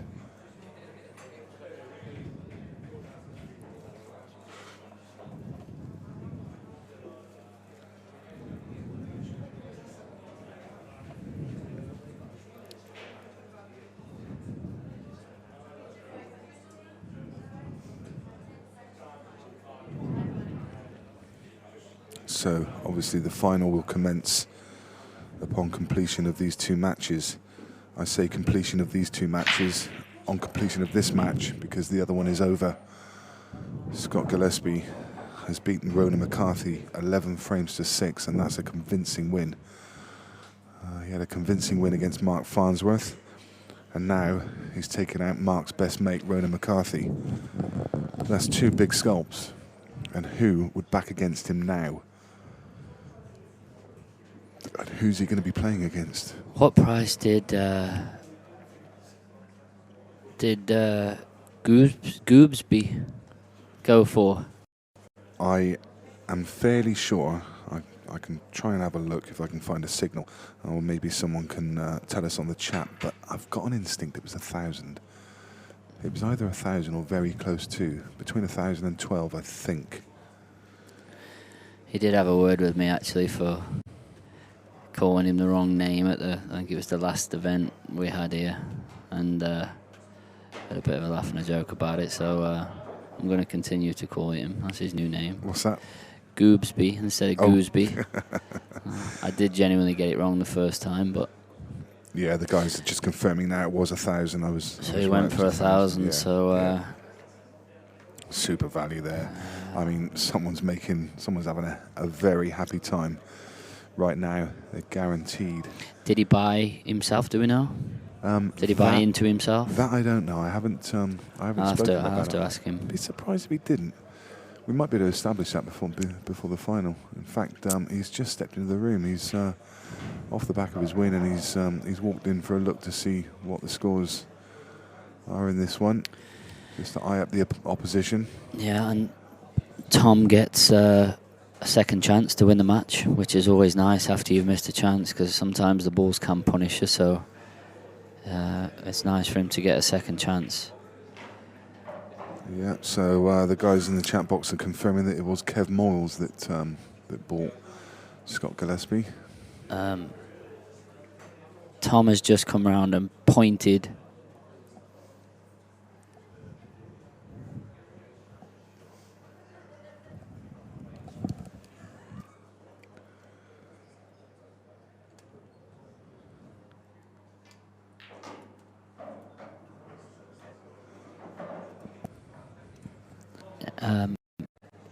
Yeah, so he wants to leave the red that's closest to the black as last, because he can then just leave an angle where you can just drop into the gap or onto the yellow, is his plan. Oh no, it's gone wrong again. Oh, I think he's okay. Oh, he's been lucky, you know. He's been so lucky. He's in the gap. Oh, he's tapping the table. I don't know if he can get through the potting angle. He can. I can tell he can pot it.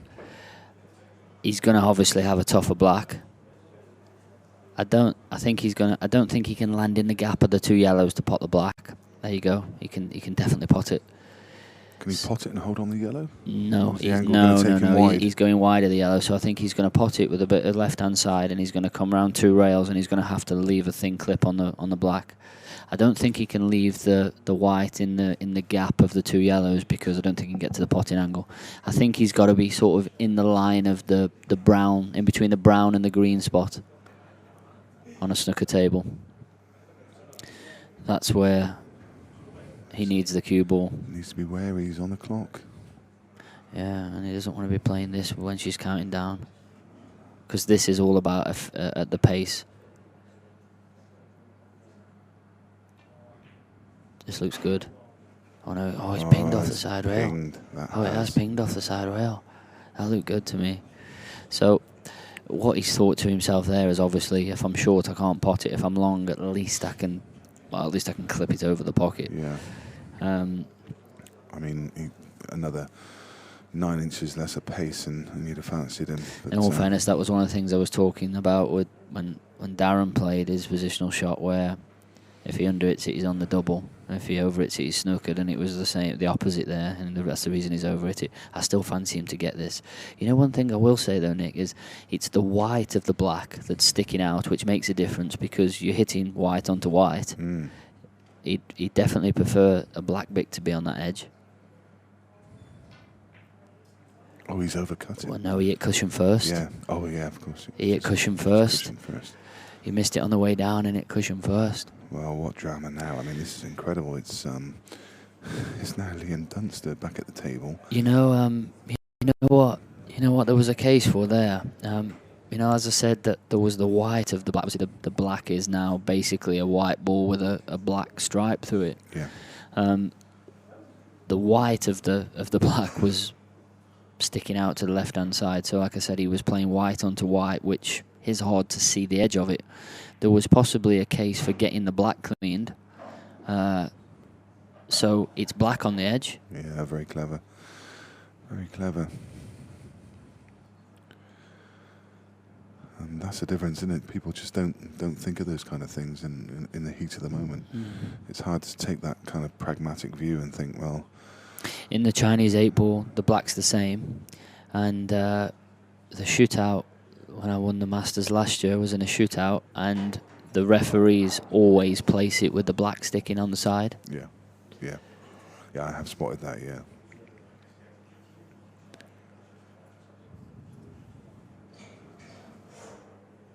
And if they didn't, place it with the black sticking on the side, you can obviously ask them to change it.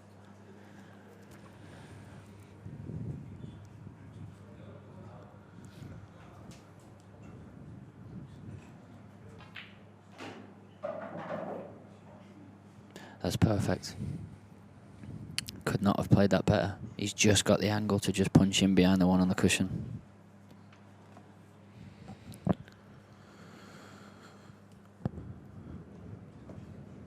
Well, we have had drama from start to finish. We started this event with a hill-hill match. Who's to say that the semi-final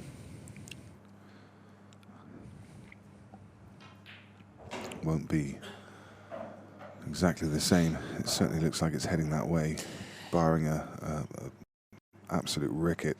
Yeah, but only the little thing again, but I would have liked cue ball a little bit closer to the rail, which means you can then get the cue ball away from the rail. See, he's just testing where he wants the cue because he knows he's going to have to jack the butt of the cue up a little bit to stun it back. Had the cue ball have been closer to the rail, he could have just dropped it in.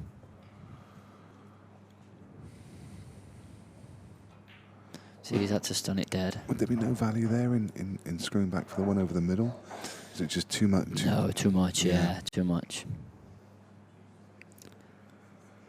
Too much to go wrong. Yeah.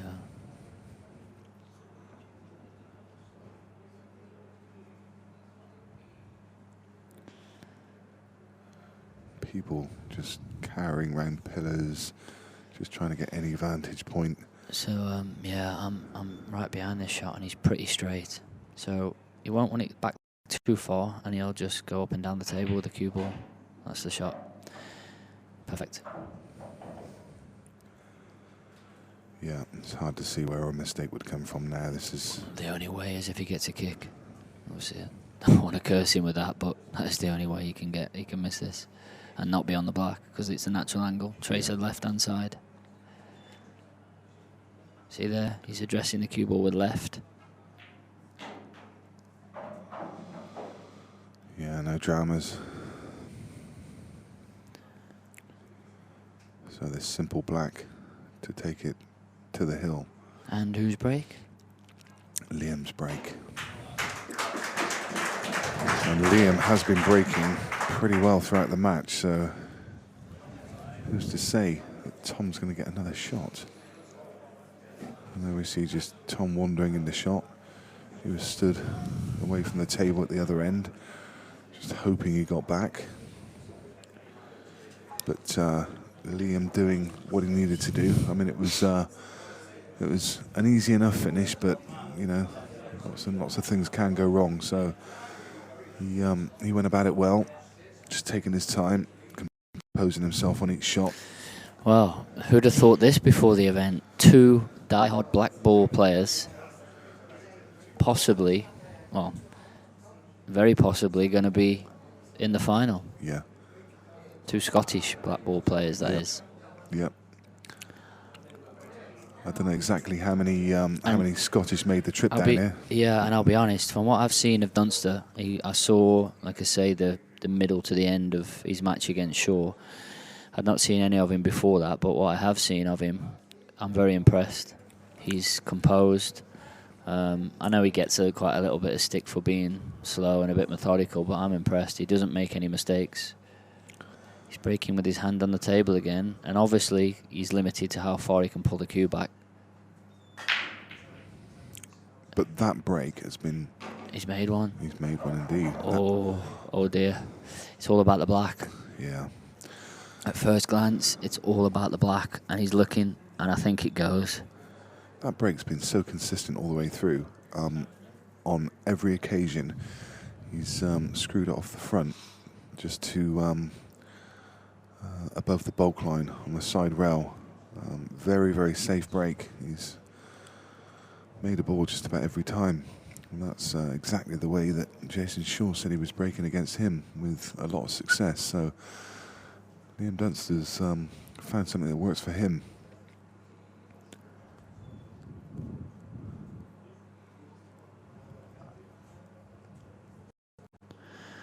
The black goes Everything goes. Does. The only thing that doesn't go, I don't think, is the 2 yellows to the right-hand side. I don't think the first one passes that one. But if he lands on it like this, Is he on it? now everything does go. Yeah, Yes, he is on it. Is. That was just about perfect. I actually just looked over to the arena there, and as he walked around the table, he actually just blew out as if to sort of just Yeah. calm. I mean, he knows the pressure's on, but, well, he's done all the hard work. There was a point in this match where I think mentally a lot of people may have written him off. He needed to beat Tom Cousins 5 frames to 1, but he will have achieved that if he wins this frame. High drama. Oh no, now the black doesn't go. Oh God, Oh, I thought he'd dear me. rip that back, so he was going to nudge the red in front of the black for a second. Yeah, just pulled up in time. Oh, his heart would have been in his mouth when he hit that. Because if he nudges that well look, if he just bumps into that red. Okay, so now, well, he didn't want to be this low on it, he wanted to be straight. He can just drop it in. So what his route is he wants to go 1 in the middle, 1 in the left corner, screw back a little bit, 1 in the right corner, and then the one that's on the top cushion he wants to leave till last. You could just see the white ball spinning there where he puts him side. Yeah, He's trying to get it to pull up. Yeah, and the way that you play the one down the rail is his last ball, that is. So he's going to pop this one into the left corner, stun off the cushion, pop the other one, and then he wants to leave an angle where he can play it with a trace of the left-hand side. So then when the white hits the top cushion, it then hits the side cushion and then comes down in the line he wants it to. Because obviously he doesn't want it. He doesn't want to be flirting with the middle. He doesn't want to be flirting with the reds. And playing it with a trace aside means he's not going to be anywhere near the reds. So he's coming down in the line that he wants to be at.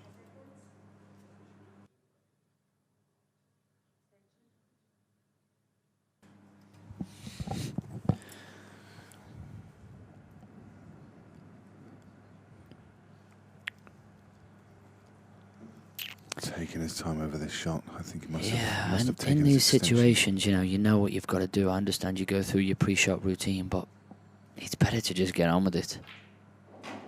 Perfect. Perfect. Yeah. So now it's important that he leaves the angle that he can play it with left-hand side. He has to play this 2 cushions.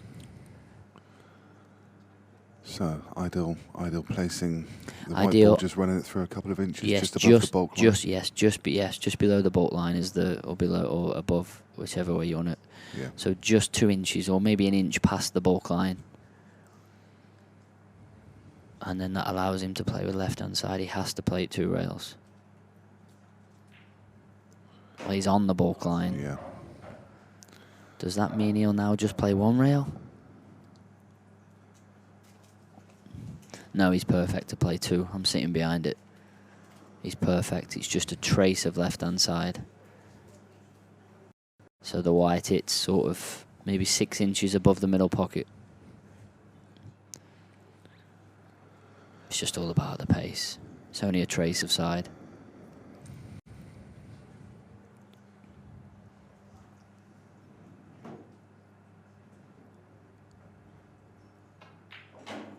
There you go, Oh, 6 what a inches great before the shot. middle and perfect. What a great shot. He has just executed this clearance superbly.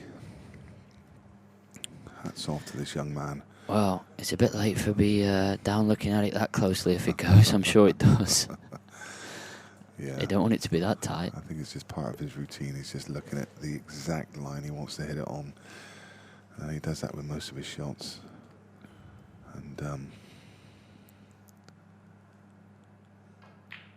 oh, well played to Liam Dunster, and a fist pump from him.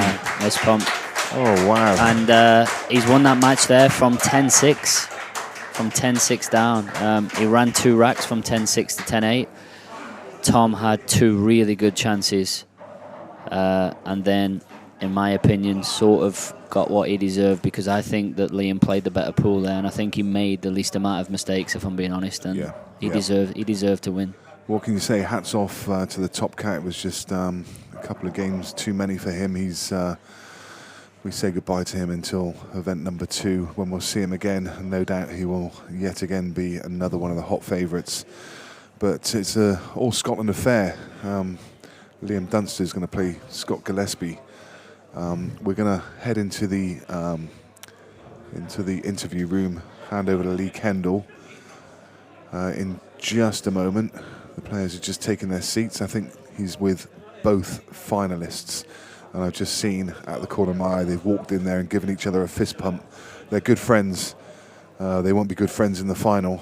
They'll be enemies, and they will both desperately want to win this event. We're ready as soon as they're ready in there to hand over.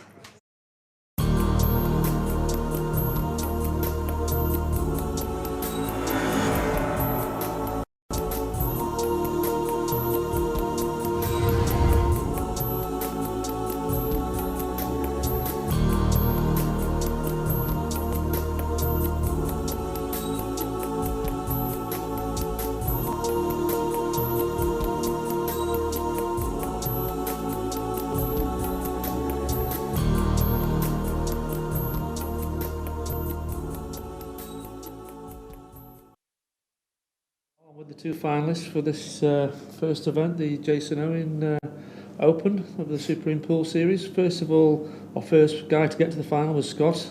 Congratulations, a good win over Ronan. Yeah, cheers.